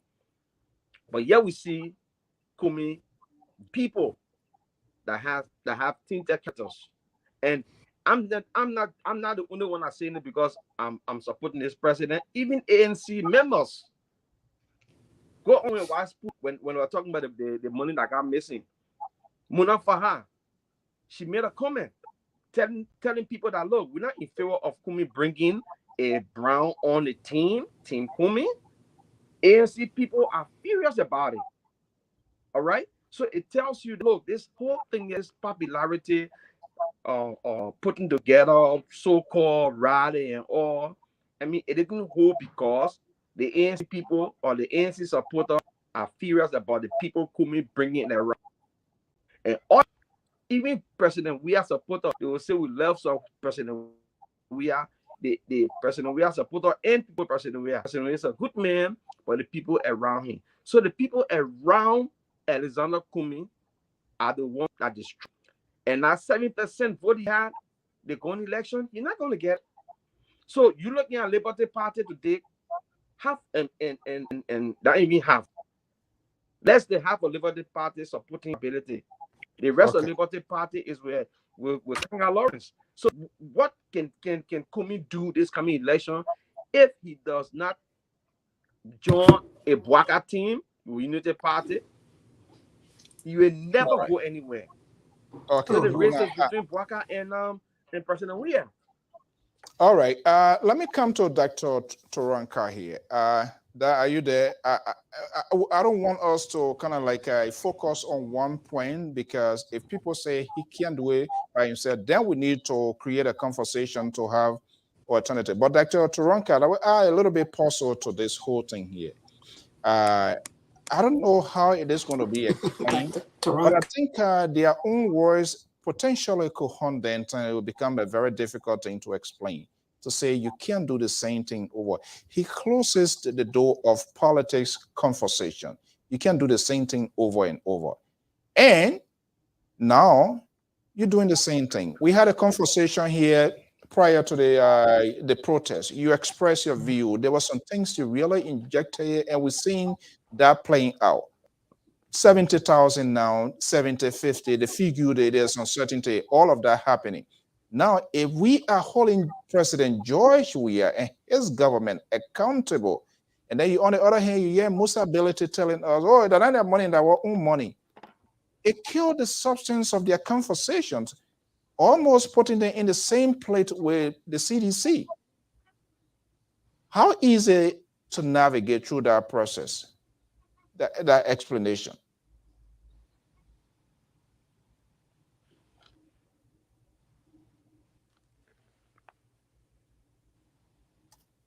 Dr. Turanka, are you there? I think she's frozen. Yeah, I think, okay. Are you there with her now? We're not hearing you.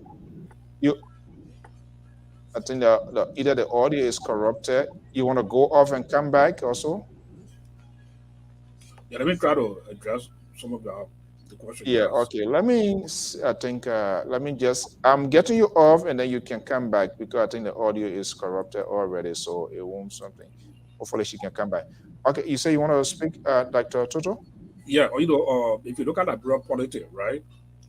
Liberia politics is like a team-tech politics, right? Liberia, if you don't plead the fifth sometime, you cannot get your way through. And I believe that perspective Kobe came from. You can remember from some time ago, when Kobe entered the political scene in Liberia, he declared that he was a U.S. citizen. And then at a certain time, when the debate got so hot, he said that he was not a U.S. citizen, and people know why he changed, why he switched one night. And the same Kobe came back again. Later he said, you cannot continue to see the same people who are over. So if you look at Kobe, as where Kobe was a Dave or political novice, that just entering Liberian politics, he did not really understand the political environment like Liberia. You are making all these statements and jumping from place to place. And now these statements that come back at the hunting. And he feel that the only way to navigate through the political scene like Liberia is to go through the popularity also to like George we are there. So he think his popularity now it will hang on some of the old guys that been in the vanguard before the people like Louis Brown. Even if you divorce Louis Brown from the MPF, Louis Brown was this guy who had been involved in student politics before I tell you in other places, even people deal with the political people. So he tried to link himself in that direction also too. So that's the reason why you see Con will keep somersaulting on some of the various elements that he had made in the past. I think he was some movie. I just came in the political scene, they rather almost like broad political environment, and you are trying to hang on somewhere, But for me personally, as I said earlier, coming VP for me will determine whether you'll make progress in this coming election. I don't think his message is really resonating well with the Liberian people. If Kwame message was resonating well, I don't think the network Taiwan government, other people will come to join the race here. They will come to all join Kwame. But I think there's some there's some that disconnect somewhere. It's not just reaching out. That's the reason you see other political party that Taiwan government will join the race. And so his VP pick will be us. Okay. Let me, Dr. Turanka. I'm not sure whether you understood my question before you went off. No. I had internet. Yeah, I'll come in, Janet. Let me just hold on. I will come to you, Janet. No, I just want to remind you. I won't say anything. Mr. Toto talk about U.S. citizenship. Who was he talking to when you talk about somebody talk about U.S. citizenship? You say you want to say anything, you say you want to say anything, Okay. No, that's we're coming first after the break. Said you are U.S. citizen. So time ago in Minnesota, he made that statement when I was U.S. chairman. I engaged coming on that one. He said he was U.S. citizen. But they don't call him someone else. All right. Let's leave it right there. Dr. Turonka? I didn't hear the question. Yeah, Jonathan, hold on 1 second. Are you hearing me now, Da? I can hear you now. I had to reconnect. Okay. So. Yeah, okay. They look like a lot of DNA fingerprint is displaying places now, and we might end up calling in for forensic to see what is what. Hearing what I'm hearing from Dr. Toto, what Cummings say can do the same thing over and over and all of that. Is it making the conversation, or is the conversation already becomes difficult? Because when you try to position yourself as an alternative, it must be reflective of your action, things that you're doing. You literally empowering the very ruling establishment, because you can't tell them, say, yeah, General Power there, do it. You say, oh, yeah, General Daniel Che there. You understand? It makes it very difficult to kind of argument your case, even though you have a lot of genuine point. But I think it looks like they are caught in crossfire. Right. Right. I think at this point for Cummings, it's the honeymoon phase is over. It's 10 months to the elections. I think a majority of these opposition bloc has been riding on the president, and it's easy to do that. You're riding on his failures. It's quite easy. Now, I am personally looking at, Cummings putting some meat on the bones and the skeleton bones that he has structured. Yes, the country it's bad. He's pointing out the corruptions. He's pointing out the failed health care system. He's pointing out everything that's failed, and that's fine. Now, I think moving forward, as someone had indicated, get to VP, and that will probably catapult you to a more stronger position. He needs to start now constructing the meat on the bones. That's what I will be looking for. If the healthcare system is broken, what are you proposing you're going to do? If there is corruption, what are you proposing you're going to do? And doing it in a realistic way. Right now, we're still stoking the emotions of the people. I agree with, I believe OJ said it, the connection, or it was George, the connection to the people, there is a disconnect yet, because he is still yet talking over their head. I believe strongly that the Liberian people need to be reminded that the Constitution gives them the power. The Liberian government has taken that power away from the Liberian people. In the first article of the Constitution, it says, the power is given to the people. So I think Cummings needs to encourage the people to go to the polls. He needs to unroot those people who have not voted in a long time. That's the only way. Definitely collaboration. If he definitely doesn't do it, it's a loss for him. But I think all of the candidates, we are riding on the failures of George Weah, which is something that is known. The world knows it. He has failed as a president. We want to be able now to start putting some meat on the bones of what you're going to do for the people. You cannot talk over their heads. You cannot ride on the president's failure forever. They need to know. Now, with that said, we're dealing with a generation who, after the war, does not feel, if someone like me who partially grew up in Liberia knew what it is to live in a Liberia that was one peaceful, that had everything at our disposal and everything. You have now a generation in Liberia that simply have a survival mentality. The mentality of them, they went through a war. Most of the generation, the older people have sort of stepped back. Now you got to now appeal to that mindset. If the people know that they have the power, they don't feel they have the power because of the way the government has been constructed. Let those people know they have the power, and they let them go to the polls. They're going to speak louder than you think. And I think they have not mastered that science. And go to the Constitution. Although the Constitution, even though it's an effective document, is dormant. The candidate who is going to make sure that the people understand they have the power, they have a sure shot. Now, again, I think the popularity of of our current president, it's going to be a problem. But you know, Cummings right now, he has not put any meat on the bones because there's so much that has been fragmented in the country that he needs to start peeling back the layers as to what it is he's going to truly do, lay out his plans for the people. If you continue to slay George Weah, at some point, those people who love George Weah, as we had in this country, those people who love Donald Trump, you could not change their mind. I don't care what he said. He could say the worst thing ever. He could insult whoever. He appealed to those people in the rednecks part of the country who didn't vote, who didn't care for government. He was able to appeal to their base, and that's how he was able to win in the first time. Unfortunately for him, I believe strongly if COVID did not hit, he probably still would have written on.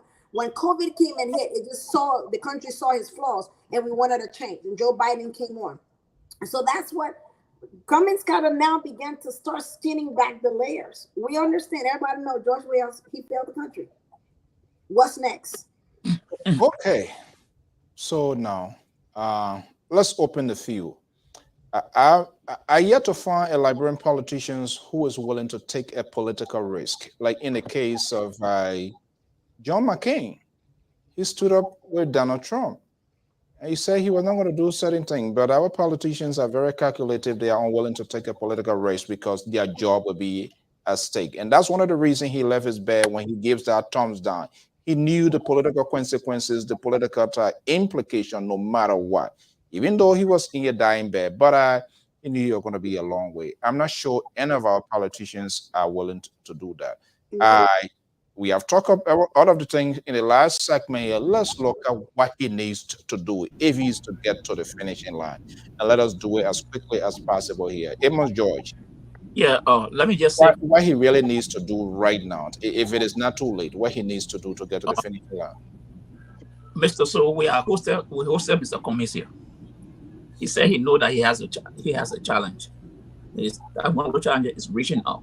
And we can see that Mr. Cummings has consistently continued to reach out to Liberians in various communities, churches, in most communities. He's continued to do it. And that is the way to go forward. But let me say this. Among all the opposition parties, only ANC have produced some document. It's not in detail, but he has produced some document to show something. The rest of the other opposition have not produced one document. One document, none of them have produced to say this is I want to do this. The one that does it's not in detail, but at least he has shown something. But the rest of the political party, they don't have anything that they can produce that they can point to say go there and read something. None of them, the opposition, none of them. You're throwing stone here tonight. No, I'm not throwing stone. You heard that Karana talking. Don't say I'm throwing stone. She said something. So I'm just trying to respond to what she said.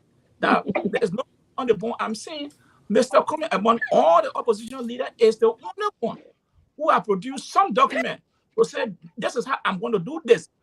If I'm lying, let it show me. Now, this issue about 70,000, 50,000, yes, money got missing. The police is involved in the investigation. What I want you people to do is to wait and see. At the end of the day, if Mr. Cummings does not address the issue and say, okay, you want to let it slide, then of course people can start saying, okay, we've seen this insincerity in this man. Is money actually missing? Money missing. Mr. Cummings himself admitted, everybody admitted money missing. The police is investigating. So what I want some of you people to political appointing is to wait and see. 3 weeks, 4 weeks, no answer. Then and let Mr. Cummings come back. He always having press conferences and come back and question about what happened. That had not been done. So we have to give the police chance to investigate. If the police is the only person that can apprehend culprits. So they are investigating. We cannot go beyond that to say this, to start concluding that if he say he's clean, 70,000 gone missing. They were the one who admitted. They were the one who told the public that this is missing. So let me go back. The CDC that you represented, how many corruption cases that they are investigated and concluded and convicted people that are in jail today for? 0. unexplained killing in the country. How many of those cases are being investigated, concluded, and people found guilty? Zero. So this thing you talking about, that Mr. Cummings said, okay, yeah, Mr. Cummings has consistently said, look, everybody in the country did something, allegedly did something. But if I become president, I will make sure the war on economic crime is established, and all those people, whether you will know or not, you will go there to vindicate yourself. But as you people are talking about, I have to say that is edge allegation. So because that allegation is leveled against him, so that means the man is guilty, that he doesn't have the right to affiliate with any political institution. The very Louis Brown you're talking about. Louis Brown worked for 7 months under your Georgia government. He worked 7 months. We have I 15 get to make minutes. this moral or the moral comparison equivalence. I don't like to do it, but you people want, and I can't sit down here for you to come and denigrate my candidate that I will not respond to something. No, that's why I have consistently said, let's put this thing aside. And if Joy will meant business, Joy will have the opportunity to call for war economic crime court. The excuse they have found and continue to find is a less excuse. They say, oh, we don't have the resources. The ambassador was in Liberia recently and said that Liberia we can provide maximum security if the war crime is established. The American ambassador was there, who is responsible, said that we can provide maximum security, not to happen to anybody. Why Joy we are not taking advantage of that? Okay, let's do it, and I'm going to put timeline on this thing here now so that everybody will be able to do their last final page. Look, my hair is spinning. I'm having a serious headache right now, and unfortunately, I don't have no towel nor around me. I hearing from Pat George who should wait for maybe 2 weeks, 3 weeks, whatever. The question becomes: is there any internal investigation? Joy, deliberate, Sissy, you're going to respond to it. Let me bring in Jeniton. Is a top insider. He is a deputy secretary general of the Alternative National Congress. Jeniton Dulake, are you there? Jeniton. Let me do a therapy for you. Just by seeing you, you're going to get well. So please confirm with us, is there any internal investigation pending national security or central national government investigation with this money that is reportedly missing? Is there any internal investigation ongoing, you know? Yes, I'm aware of the internal investigation ongoing, and because of the critical nature, which the public will always be informed about it, and, everyone had been told to stand down as the internal investigation proceed. And I think that investigation is in line with the national security too as well. So there is an internal investigation. Mr. Cummings is committed to that. There are some information from the background I would not like to say here. The public not have access. The public can have access to that? No. Why no? Yeah, because it is security in nature. No, Mr. So, I don't want you to take my time. I don't want my time to be taken. There were too many things I was saying. Yeah, there were too many things I was saying. They are investigating. They will make it public to the public. The history of Mr. Cummings is that his own personal car was stolen in 2017. People were collected. They were jailed. Some of the relatives are still members of the party. They stay in jail for 1 year plus. And so he had been one person who had demonstrated that through the rule of law. But very quickly, to what was discussed here, so I don't want to lose my mind on it.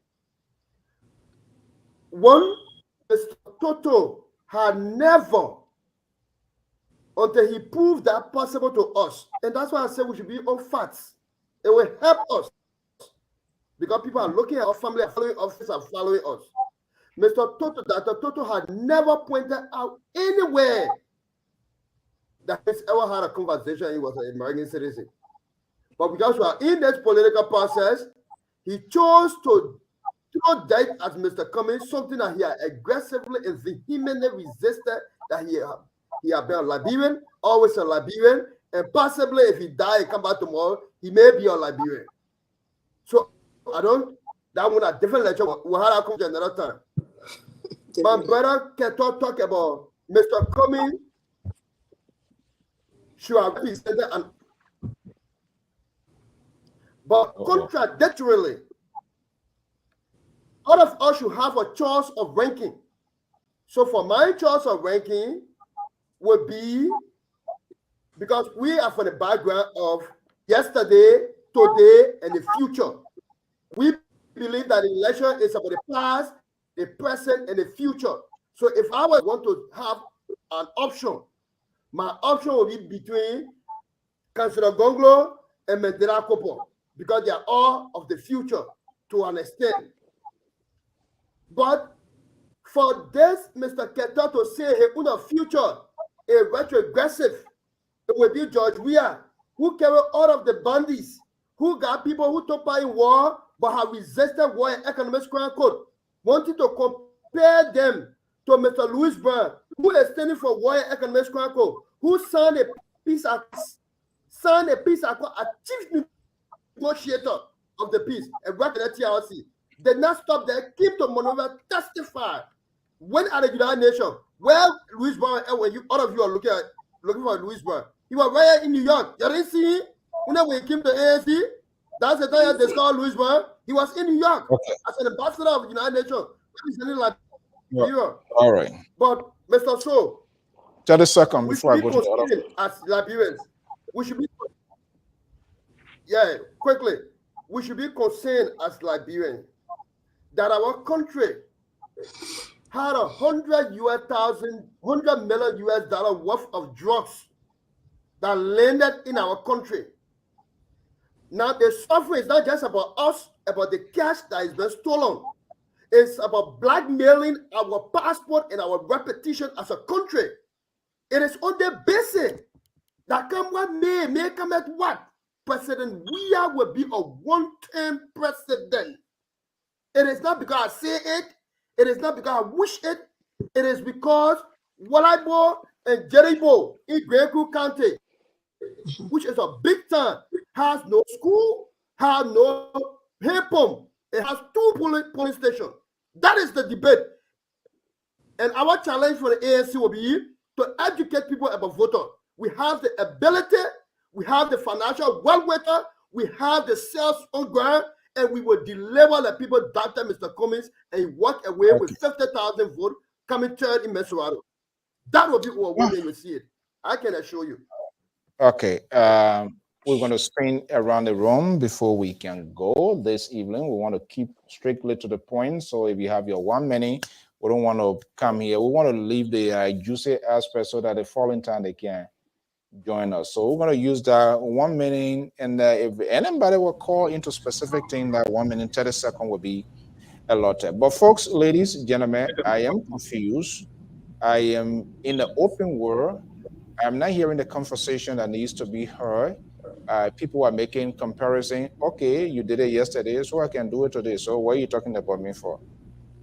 We are in a sort of visual cycle way, making it more difficult for even the opposition to unify. And I know the Liberia said one time, "Oh, we're going to do it." When I saw this document called the CPP document, I knew that was a very divisive. It was in a good document. Certain people, they put it together because they think they're going to get this here. But OJ, I know you are a basic person to want to thank you here. If you look at these sort of conversations with the supporters, the surrogate, and what you are saying for yourself with all of the happenings here, what is the possibilities you think of these people coming together to unify? No one is willing to be a political side, to make that political sacrifice, to be used as a sacrificial lamb. To say, okay, yes, George Weah needs to go. I'm willing to step by. I'm willing to have this, to make this sacrifice. Have you figured out something like that, you think, just from having this sort of conversation? Is there any hope? Yeah, I do believe in teamwork and I do believe in collaboration. It takes a group of people to come together as one to elevate Liberia. One thing about Mr. Cummings doing his town hall event, he never spoke illy towards Weah. You know, he'll give example, he'll give analogy about WIA, but it was never malicious. Like if you hear the current American politics, you hear Donald Trump going in at Joe Biden and hitting below the belt. But Mr. Cummings, the way he spoke about other candidates was very, very professional. He even said, "May the best men win." You know, it's whatever Liberia wants. You know, he even said that if you don't want to vote for me, that's fine, but make sure you come out and vote. And that's, to me, it's teamwork. That's the leadership that I really admired about Mr. Cummings. I kind of want to touch a little bit on the missing money. You know, there's no denying that corruption is a part of Africa. I'm not even going to say Liberia. Africa politics is unfortunately a normal thing. But Mr. Cummings, I know for a fact, have fought against corruption in Liberia specifically. He really wants to find out who stole that money and where we can relocate it. He even planned on implementing structures and processes to maybe track, monitor, or even hold people who may be responsible for stealing that money accountable. So all that is, to me, is very, you know, essential and imperative, especially as a leader for Liberia. But yeah, that's pretty much all I have to say. This has been really informative. I love listening to each one of you guys talk about, you know, this topic from your own lenses. I was so honored to just be listening and just be part of this conversation. So thank you again for having me. Yeah. Will you come to a decision at some point in time where you're going to, would that happen? You think so? Yes, I actually will. I was not aware Madam Magdala was running for president. So I really want to listen to more of what she has to say, because I don't know her personally, but I have met her in the past few years ago. And I was very impressed with what she had to say back then. So I'm going to do my research and just kind of listen to all the candidates that is, you know, running for president. And hopefully the next time I will have a decision made. Okay. Decision made. All right. Thank you so much. Thank you. Thank you for being here. And I hope to see you in the coming week. Yes. Thank you so much. Okay. Okay. Mr. Kettle. Yes, sir. Okay. How is the night going so far? Wonderful, wonderful. Okay. So, do you think other voices being inclusive into the political discourse? But let's hear your closing statement, argument here. What do you think?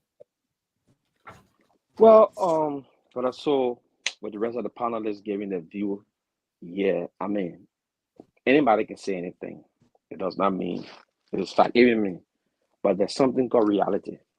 The reality is President Weah is the favorable candidate in Liberia. You can go up, you come down. That's it. He's not going to be a one-term president. He's gonna have his second term in office.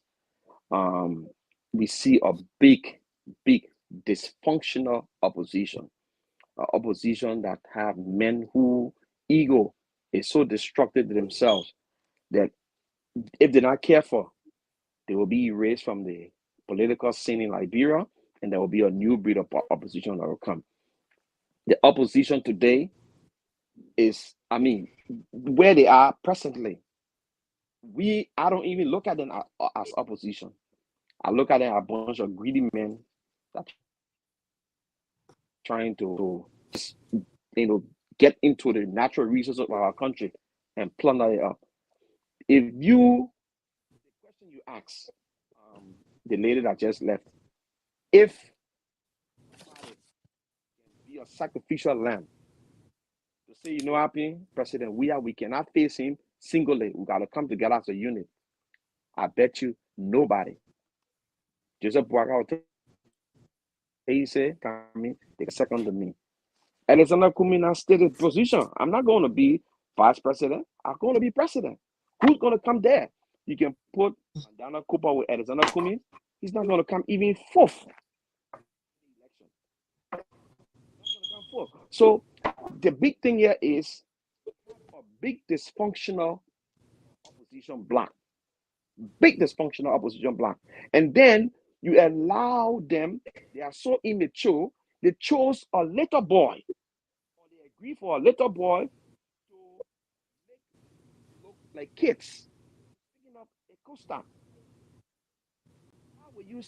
How will you take a co-star to be your messenger? Who's that? Who is that? Who? Man, Breaking. Credibility. Henry Costa. Oh. They made this be the voice of opposition. What he did to them. He was one of the main instruments that destroyed them. So, I mean, it's just so unfortunate. And to my brother, we are in 30 seconds. Win the election hands down. He's going to win the election no matter what. Okay. Fair. No matter what. All right. We will see what happens. Oh, Dr. George Toto. Yes. You know what? I get enjoy the guy for CDC when they're ready talking with passion. Maybe we're hearing the passion from your end, so not to that. And this is why Mr. So will give them as many meetings as possible. He will let them speak for almost 10-15 minutes. You know, if you ask them, if you ask the guy there for CDC, if you look at the economy, on what basis they really trying to create president, is it what impact he make on the economic development of Liberia? What are the key indicators? Look how you get the whole country, our GDP per capita is about 520 or whatsoever. With all the natural resources we get, no direct foreign investment in the country, no investor put in the country. Then you say you want to carry a president out for a second chair. When either boss get there, you say, okay, I want to buy Liberia, why you bought Twitter? All the Liberian citizens will get about $500. Whole country. All the citizens, okay, don't share the money among ourselves. We get about $500 plus. That I'm going to take. So you know those guys from CDC, when they're talking, they don't even look at those economic indicators that make the economy good for the country. They just want to look at president. We have president. When the bad t-shirt they give all to people to go work on the street, and mind you, those people that wear t-shirt also too, they go on the other side too. So that's right. My brother Keta, look, when it comes to the opposition black, why it's true that we had serious disagreement in the opposition black, but his friend President William would not get a second term run. The opposition black said to be welcome, whether that first round or second round, so to be welcome. I have to work with other people that there that support. And in fact, he one of the presidential candidates that been out there, that been engaged in the president on economic development. He's been reaching out, and we'll see some good election coming up.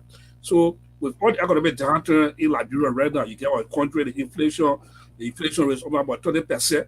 All the things that will tie around the president. So CDC guy, you just relax. You keep talking other passion. That's all I got to say. Okay, that's all you got to say. Amos Joy from Atlanta, Georgia, senior analyst of the Liberia Public Radios. What is your take-home message? Let me say something. Mr. Keta, I would prefer you. If you want to address Mr. Costa, refer to Mr. Costa, now Lpr. He's now on the platform. If he here, then you can, maybe he will take on you. But I just want to say that Mr. Henry Costa is a young man. Yes, I have my disagreement on some issue, but Mr. Costa, in himself, have achieved a whole lot. Probably you won't, I don't know you, but to refer to Lpr, I would disabuse your mind. Okay? Mr. Costa is a force in Liberia, like it or not. So you can't just come and say that Lpr. But he's not here, so I just want to make that point clear. But that's me. When you say something about somebody that I know, I have the right to comment on it, whether good or bad. So if you want to attack Mr. Costa when he comes, you can go after him. But on the issue, don't refer to Lpr. Because when you say Lpr, you refer to who George we are wonder who worked for George we are for some time, who was defending George we are at the time. The Iboma deal. He was one of those who were supporting George Weah. So at that time, he was not Lpr. He was not important at that time. This is the thing I tell you, people who support George Weah. You're hard to learn and quick to forget. This man, Henry Costa, was on his platform promoting the Iboma deal. Say it was a genuine deal for the government, that the government had brought investors. Your very man you supporting the George Weah. It was Henry Costa. And someone came on platform to challenge it, would say it was not right. And definitely who were right that it was not right. So this issue here, Mr. Cummings had never said that, hey, I'm not going to work with people or I'm this popular. He had always said we got more work to be done. He has admitted that. And which of course we stand by him. We know it. Okay. You people the one in power, you people got a record to defend. Yeah, the Lofa County Highway, why it stopped? Because your government could not pay their portion of the money. Yeah, it's the Rafi Highway. You have squandered the money. 100 and some million are gone. Give it to a bogus contractor. It's international. Is that character that you're talking about? So what happened to the money that has been paid to the company now is gone, is zero. The Liberian people now will have to fulfill a new bill. Come on. And you want to make comparison? I continue to tell you people, this popularity, that's one thing. The message, this election next year, we all will be out there. Everybody will have to defend the record. Because this George Weah man, he's popular. He's an athlete. He's a celebrity. Everybody knows George Weah's name is a household name. But they continue to take you back with all the popularity. He could not stand alone to win an upright election in Liberia. So bear that in mind. This time, it will be around because the only thing you can depend on, you can say that I will agree if you say it, that you want to cheat. Because this is why you people don't want to introduce the biometric system in Liberia. Because you people don't want to do it, you're delaying.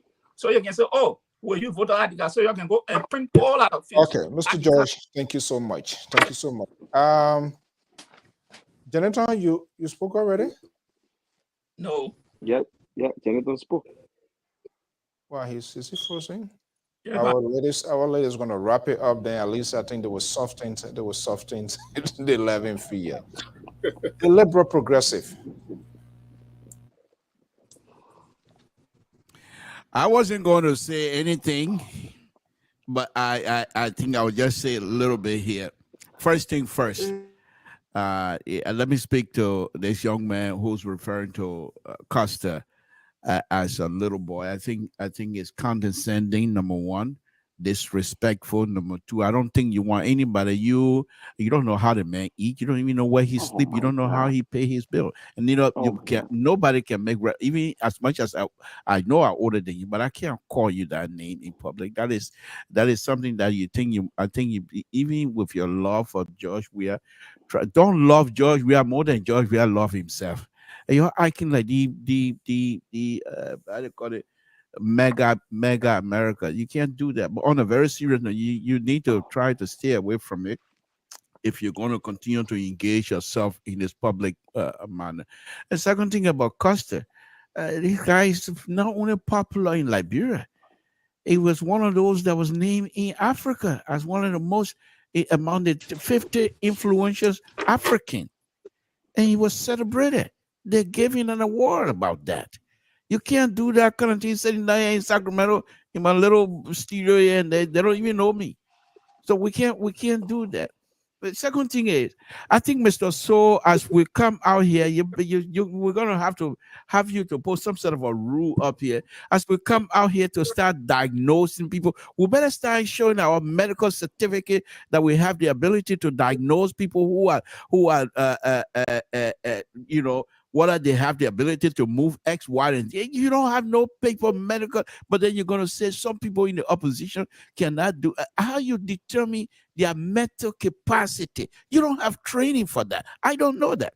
Mm-hmm. And if you do, I will advise, if you have training, medical training to make those kinds of pronouncements, I will advise that you put that out front as a medical advisor, as a medical, for example, if I'm talking about road, I say as an engineer, because that's what I do. So I'm not going to hide it.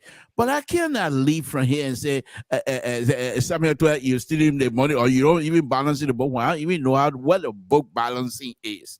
So let us try to stay away from it. Mr. So, I think you have a wonderful show here tonight. The only complaint that I have is the fact that you refuse to make me look real handsome than what I am right now. So I think next time when we meet here, You gotta do that. try.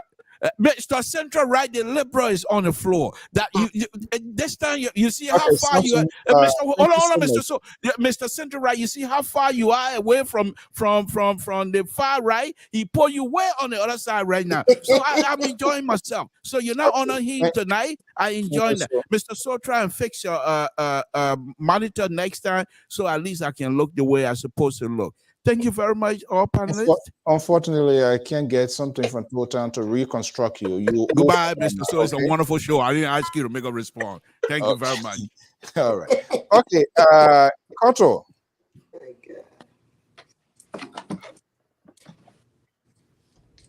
Thank you, Mr. So. What are we taking home? Yeah, what I have for you guys to take home is this. I know people so much love WIA. I also love WIA. But let's leave from this state of illusion and come back to the state of mind. What am I seeing around Liberia is a realistic. It's a what our people want as a leader. Are we loving WIA because we just like him? Because for me, sometimes some people I just naturally like them. But are they doing the right thing? That is what you should question. I know many of our brothers, our sisters, even as my son at the time, we were not of the voting age. He used to say, "Ma, I will vote for George Weah."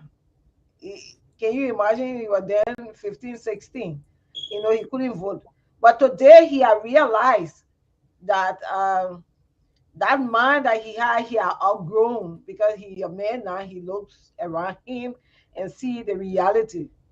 Let's look at the reality and take the what we call it, we are popularity, because it's what people are focused on, and many of them are lost in the mark because of that popularity. We have given the man 6 years in power. Kenneth, are you satisfied with the 6 years or the 5 years that the man have had his leadership? Those are something that we should be questioning now.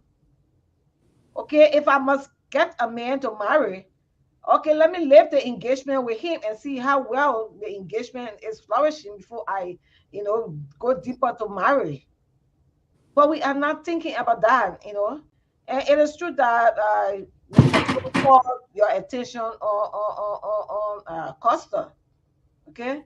And I was one of those that used to say, okay, Costa, but I never put a foot on air to say Costa is immature. But you have seen the young man that was immature now have grown to be a man and it's mature. You don't call your fellow man little boy. Even as our children, I always tell my husband, we don't call those little children, we respect them.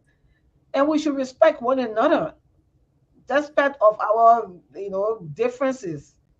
Let's respect one another's view. I respect your view. You love George Weah, but it's a realistic your love you have for him, for what he is doing for the country now.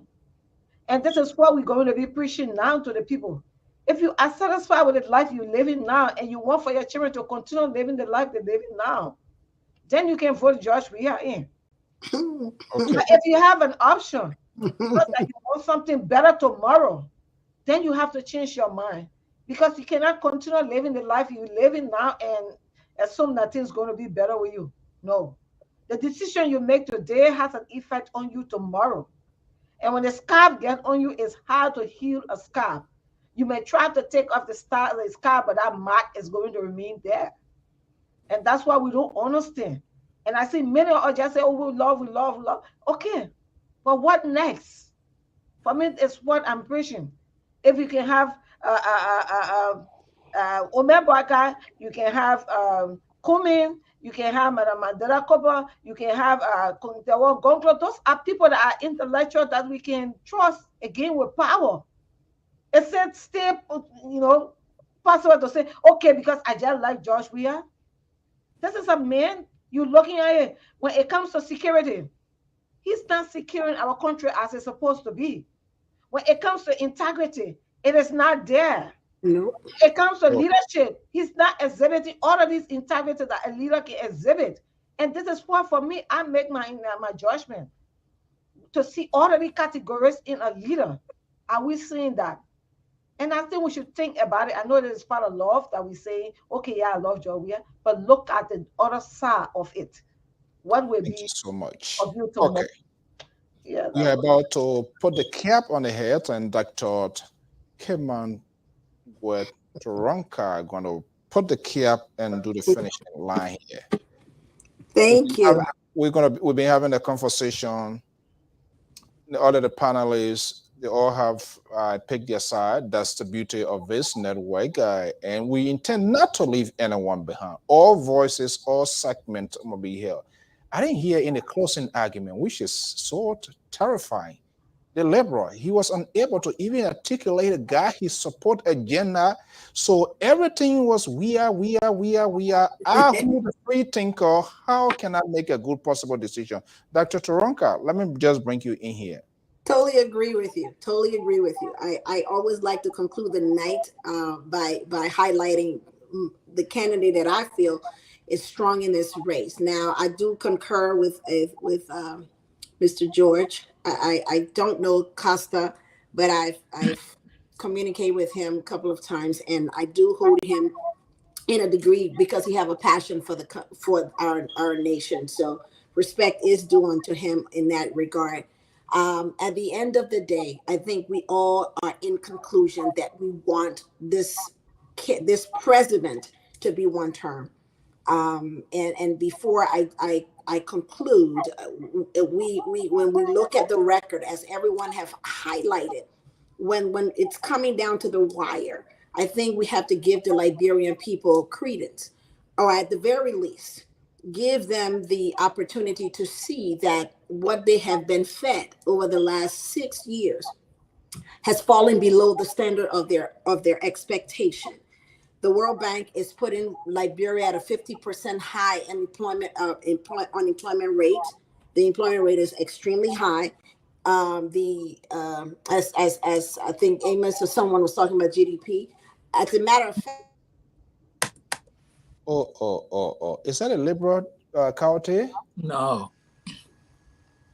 Please put it on anything, because anytime you touch that county, there's a trouble on this network. The network is bad. Most of the external debts have been canceled. So he comes into the country because when Ellen Johnson took over, over when she won the elections, a lot of the world were canceling most of the debts Liberia has. So he came into government with most of the external, and to have the country now with a 52% unemployment rate, especially for the young people. Half of the young people are not in school. It is a failure. Now, after you highlighted that, after you've highlighted all of the failures, especially of all the promises he's made, the corruption is the highest thing, and he promised to institute a economic court, I believe, for corruption, to look into that, which he failed. He did not do that as well. That was part of his platform that he stood on. And you get into the country, and then it's a dismal failure as well. Now, we're talking about our candidates, Magdala Cooper. The reason why I gravitated to her, she's a constitutionalist. She understands the Constitution. She knows that the Constitution is above her best interest. So therefore, she is going to put the Constitution above personal feelings. When I spoke to her, she said, look, listen, I don't care if I get there as long as someone unseat George Weah, which gives me the hope that when it comes to the point where she has to make the decision to collaborate with other candidates in order for that to happen, she's not going to compromise the interests of Liberia and say, I don't want to do it because I'm not going. She is going to be open-minded, and she's going to join forces with whomever she feels is necessary to be able to for the operation, for them to be in the highest seat if they have a better chance than she is. Politics is fickle. The game of politics is fickle. We don't know who's going to be fickling, who's going to be sifting out. I do know that, again, the opposition bloc needs to be stronger together, eyeballing and sifting those who they feel are going to be a strong candidate with them, and put aside the egos. But when you look at the fact that the Constitution I go back to the Constitution, It gives the people the power. And that's why most of when you see American politics, they convince the people that they do have the power. Begin to do that, and you will see that there will be a change in the mentality of the people of Liberia, so that they can feel that they are important. They are not just there as pawns. They're not just there to uphold, to just make you look good, but they are the strength of the country. And that's what this government does not do. I mean, he's a football player, and he could not even strengthen the football team. What he knows best, he couldn't even do that for the team to be in a strong area. So, I mean, at the end of the day, he is not going to be second term. We don't want him to be second term. As a matter of fact, I think it's a consensus. Most of the opposition, I don't think most of them care who's going to get there. They just want him not to be a second term president. Magdala Cooper has a revolutionary mind because she has interacted with the world. She has a new outlook, an outlook that is more geared toward bringing more a diverse and an inclusive government where women are going to have a voice. And that's one of the reasons why I support her. It is not a male-dominated place. She's going to include women. She's going to include young people, so that every area of the government that is represented, for example, education, we need some young, fresh minds to be able to implement new educational ideas. She's spoken that. And that's, again, one of the reasons I like she is defining exactly how she's going to change Liberia with the kinds of people she wants to be in there. So that's how I conclude. Okay, what a great and wonderful night. I don't know what I've ever asked you before, Mr. Keto. Do you support? Who said they were pro-government? No, that was what his name? Yeah, that was me. But you also say you support George Weah, Mr. So. I don't know why you want to take us back to that. Hold on 1 second. How many times are you going to talk? No, Jonathan has spoken. Infinity. No, no, how many times, Mr. So? Except that's on the agenda. I have not. The first to speak. Yeah, you were the first to talk. Hello? Yeah. The first to speak. Mr. So.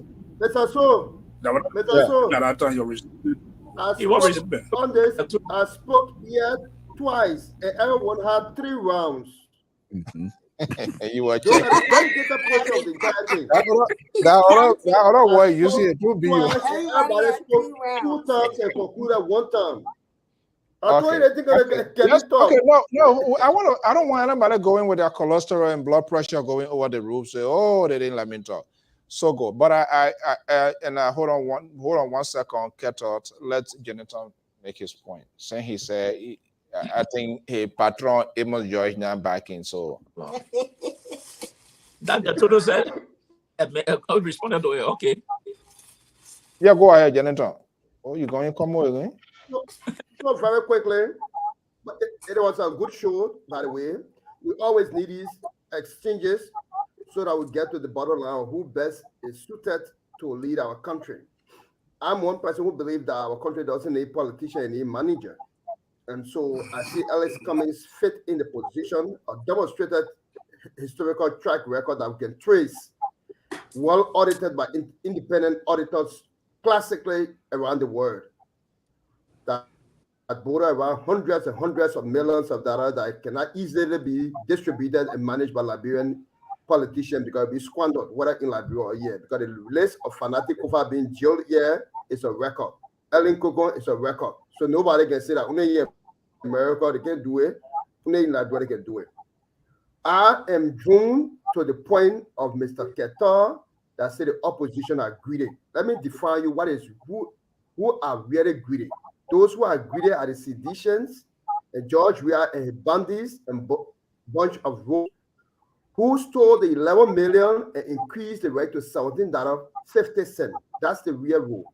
The criminality is where you lie to the national legislature, saying that the Paris Peace Forum have been extended, when in reality, any latest great child can communicate with the Paris Peace Forum and they will tell you that it has not been extended. Only bandits and wolves can do this kind of thing to that country. What is of greediness is when officials of government have been sanctioned and president takes zero action. Zero. Up to today, we are in December 23rd. The president got no committee listed. Those are the issues.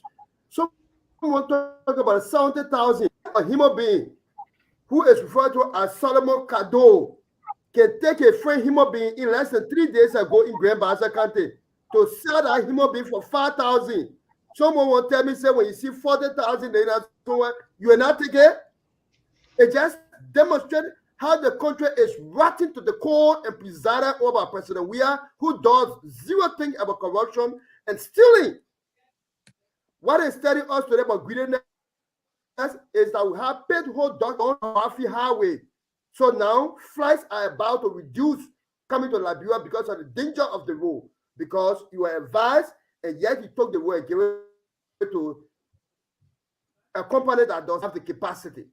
So until I can do the appropriate thing, we are which is Zenith, 14 out of 15 counties election. That is Zenith. Until you can do the right thing to make it compelling for the opposition, while it is true that we are splendor, definitely at a particular point in time, we will rally together, and President Weah is our common denominator to be out of the politics democratically. Okay, Jonathan Dolake of the ANC. Thank you so much. Let me ask you, I don't like to do my things back door. Walton, I want to thank you so much. Have you shared your political affiliation with us before in the past? Maybe it's off my head. Have you? Who, me? Yes, I did. No, Mom, I told you. Are you getting me? Yo, hearing you. Yeah, go ahead. He want you to repeat himself. He loved that. He loved that. Okay. So, Mr. Toll, we are having a program. Before I answer your question, brother. So, you heard my brother saying. So are we all going to be allotted time? No, hold on 1 second. I am in charge of the program. I use my own judgment to determine the direction of this program. Period to that. Go ahead. So I heard my brother saying things that denigrating to George Weah and his people he referred to as bandits and rogues and all that.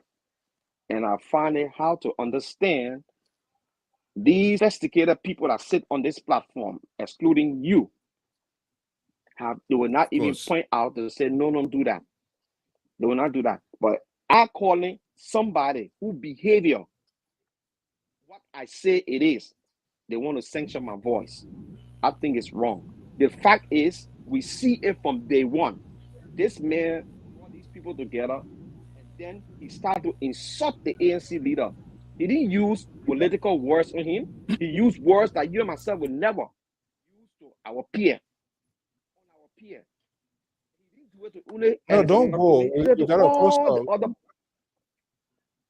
No, go ahead. All the other politicians. He did all the other politicians in the race. But our people choose who to insult, and they will accept it. Yeah. When they go the other way, they have problem with it. I didn't insult. I just said his behavior. I was talking about his behavior. He's acting like a little boy. And I'm not going to say I'm sorry for what I said. That's true. They may insult Ellen Johnson-Sirleaf. Mr. George, hold on.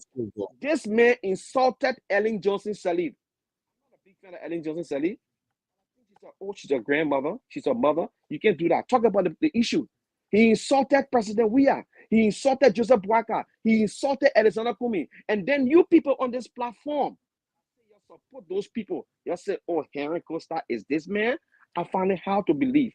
You guys could be older than me, but I think my parents raised me right. That I respect older people when I see them, regardless of your difference of my idea or your different idea. I respect you. And I think we should be telling our young people that you cannot speak to people in this way. I'm older than Henry Costa. I will never speak to people who older than me in that way. And my political affiliation, I have no political affiliation in Liberia. All right. I support President Weah. I'm begging. Okay. Hold on 1 second, Mr. George. We're not going to be going back and forth. Right here, most of the folks that are here is out of their own volitions. We reach out to them, we talk to them, And I want to say thank you because you have the guts and courage. And I see a high level of discipline in terms of the conversations. You maintain that posture and that's what we need to have. Unfortunately, it is not like that. And you pointed out right, it's wrong. Views expressed on this network by analysts, commentators, does not in any form, shape, represent the management of the Liberia Public Radio, but we facilitate the hardcore conversation. And you are quite correct. And I thought the Liberal, because Liberal... Mr. So the issue, I thought you were going to make some correction when the young man was speaking. I thought you were going to explain to him that some of us been on this platform here when people use words, like for example, I said using words lies is not correct for me. Why won't you disabusing when you making this kind of ridiculous statement? That's okay, go ahead. It's wrong. It's wrong. And I will say it, whether you like it. Labor is not taking anybody on the firing squad. You have used ridiculous words. All of us here and politicians have their own way to describe people to appease their base. Nobody used any F word here as far as I'm concerned. So why would we want to bash something that is not justifiable? Let us not do that. And we're not going to do this here. So on this note, I'm just saying it. If you don't want to be called a dog, do not call somebody a dog. Obviously, everybody have their own way to defend their angle. As long as the word is not to the extreme. When I know the word is wrong, I will call people to a point. But we say it, and then we turn around, we use it. I think the descriptions of genitals, I think it could have been, those who have been different, to call people bandits, roads. Those are words. They are words that people use every day. So when somebody say, a layboy, does that make you a layboy? You become a layboy when you're talking, when your actions reflect like a toddler. The best of commentators, we want to thank you so much. This is Liberia Public Radio. We keep the conversation proportional strictly across the board, not necessarily to entertain. And feel free, if you choose to come, most people don't want to come. Yes, in our man's, what his name, Professor Zawlo left for CDC. I reached out to them. I've talked to the chair lady. They promised to come, but they have not come. If you want to volunteer, we don't pay them here. All of these doctors, the professional people, they're doing it at their own will. So if you want to be here with us, put out the tape skin and we'll have a conversation. The only thing I like, civility is maintained at all times on this network. Guys, folks, have a pleasant weekend. OJ, Dr. Gwert, Koto, the Liberal Progressive, Amos George. The birthday girls stay around, you know. And the birthday girls. I see the tree there is jam-packed, so we're going to make sure that birthday is... Happy holiday to all of you. From the liberal end of things, I say happy holiday to all of you. As usual, Mr. So with his conservative ideas, trying to bamboozle me to accept whatever ideas conservative. I'm not going to do that, and I'm a liberal. For some reason, the central right is seem to be leaning my way little by little. I'm going to wean those people away from him, and he's going to stand by himself with his conservative idea. Running the show here, as you heard, I am in charge. This is sound like somebody from Fox News. I'm in charge. Of course, you are in charge. So good night. Good night, Liberal. Good night. No, Kato, thank you so much. Let us know anytime, Dr. Goethe. Thank you so much. I even speak my Loma today. Oh, they Loma Guma here. The next time, let's hear some Loma here. Let's see. Loma get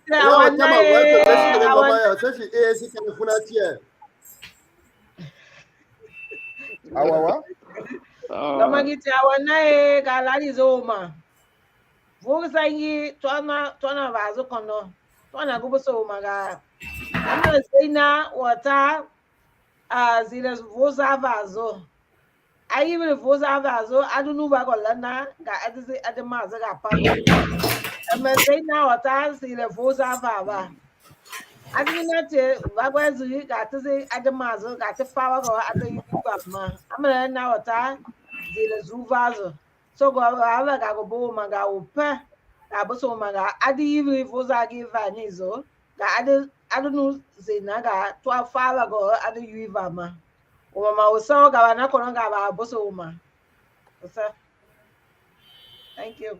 All right. That's the diversity on this network. Folks, I want to thank you so much. Yeah, I mean, she's doing a great job. We can't be leaving the people there in space and every day we're talking and talking and talking. They're not understanding it.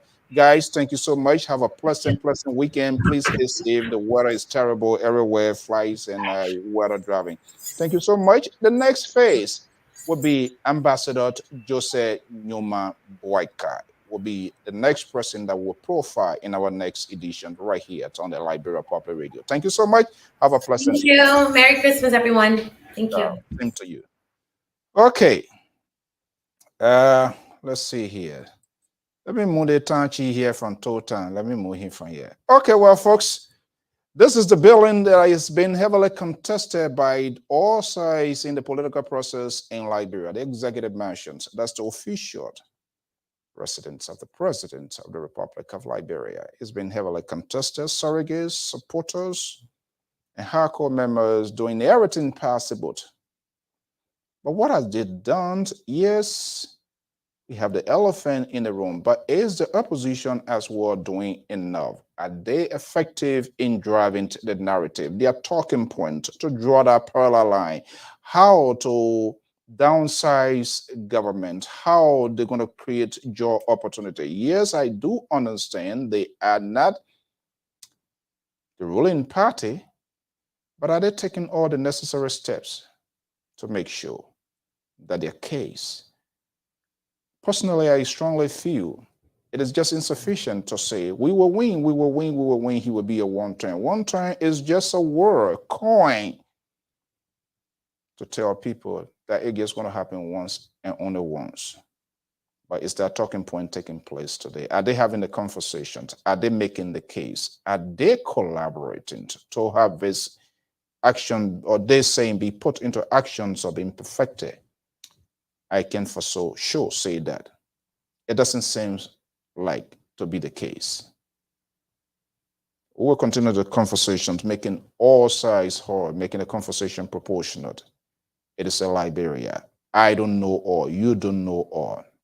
But we strongly feel here at Liberia Public Radio that all segments, all sectors of the society must be involved in the political process, the discourse, social, economic. No one should be left behind. And we intend not to leave no one behind in our conversations. Until then, to our many viewers, followers, if it's the first time, subscribe, hit the notification bell, and get that alert when we are on. I am your host and angered, Alfonso Zienso of the Liberia Public Radio, broadcasting this wet and terrible weather in the East Coast. That's the last name of New England.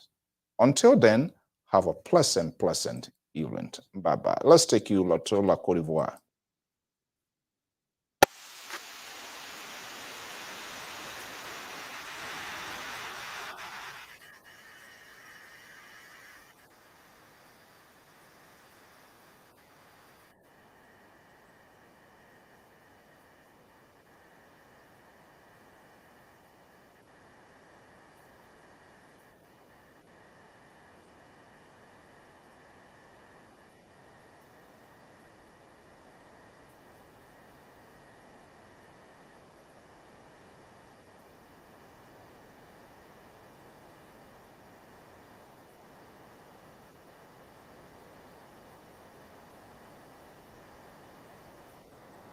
And this is how we're going to leave here this evening.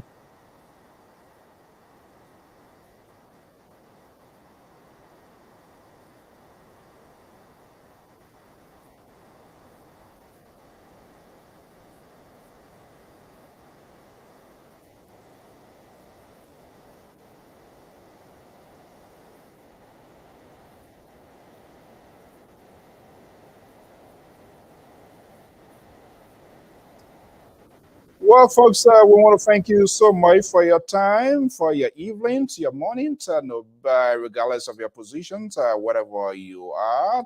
This is Liberia Public Radio and Lpr-Tv. We want to thank you so much for your time, for your evening.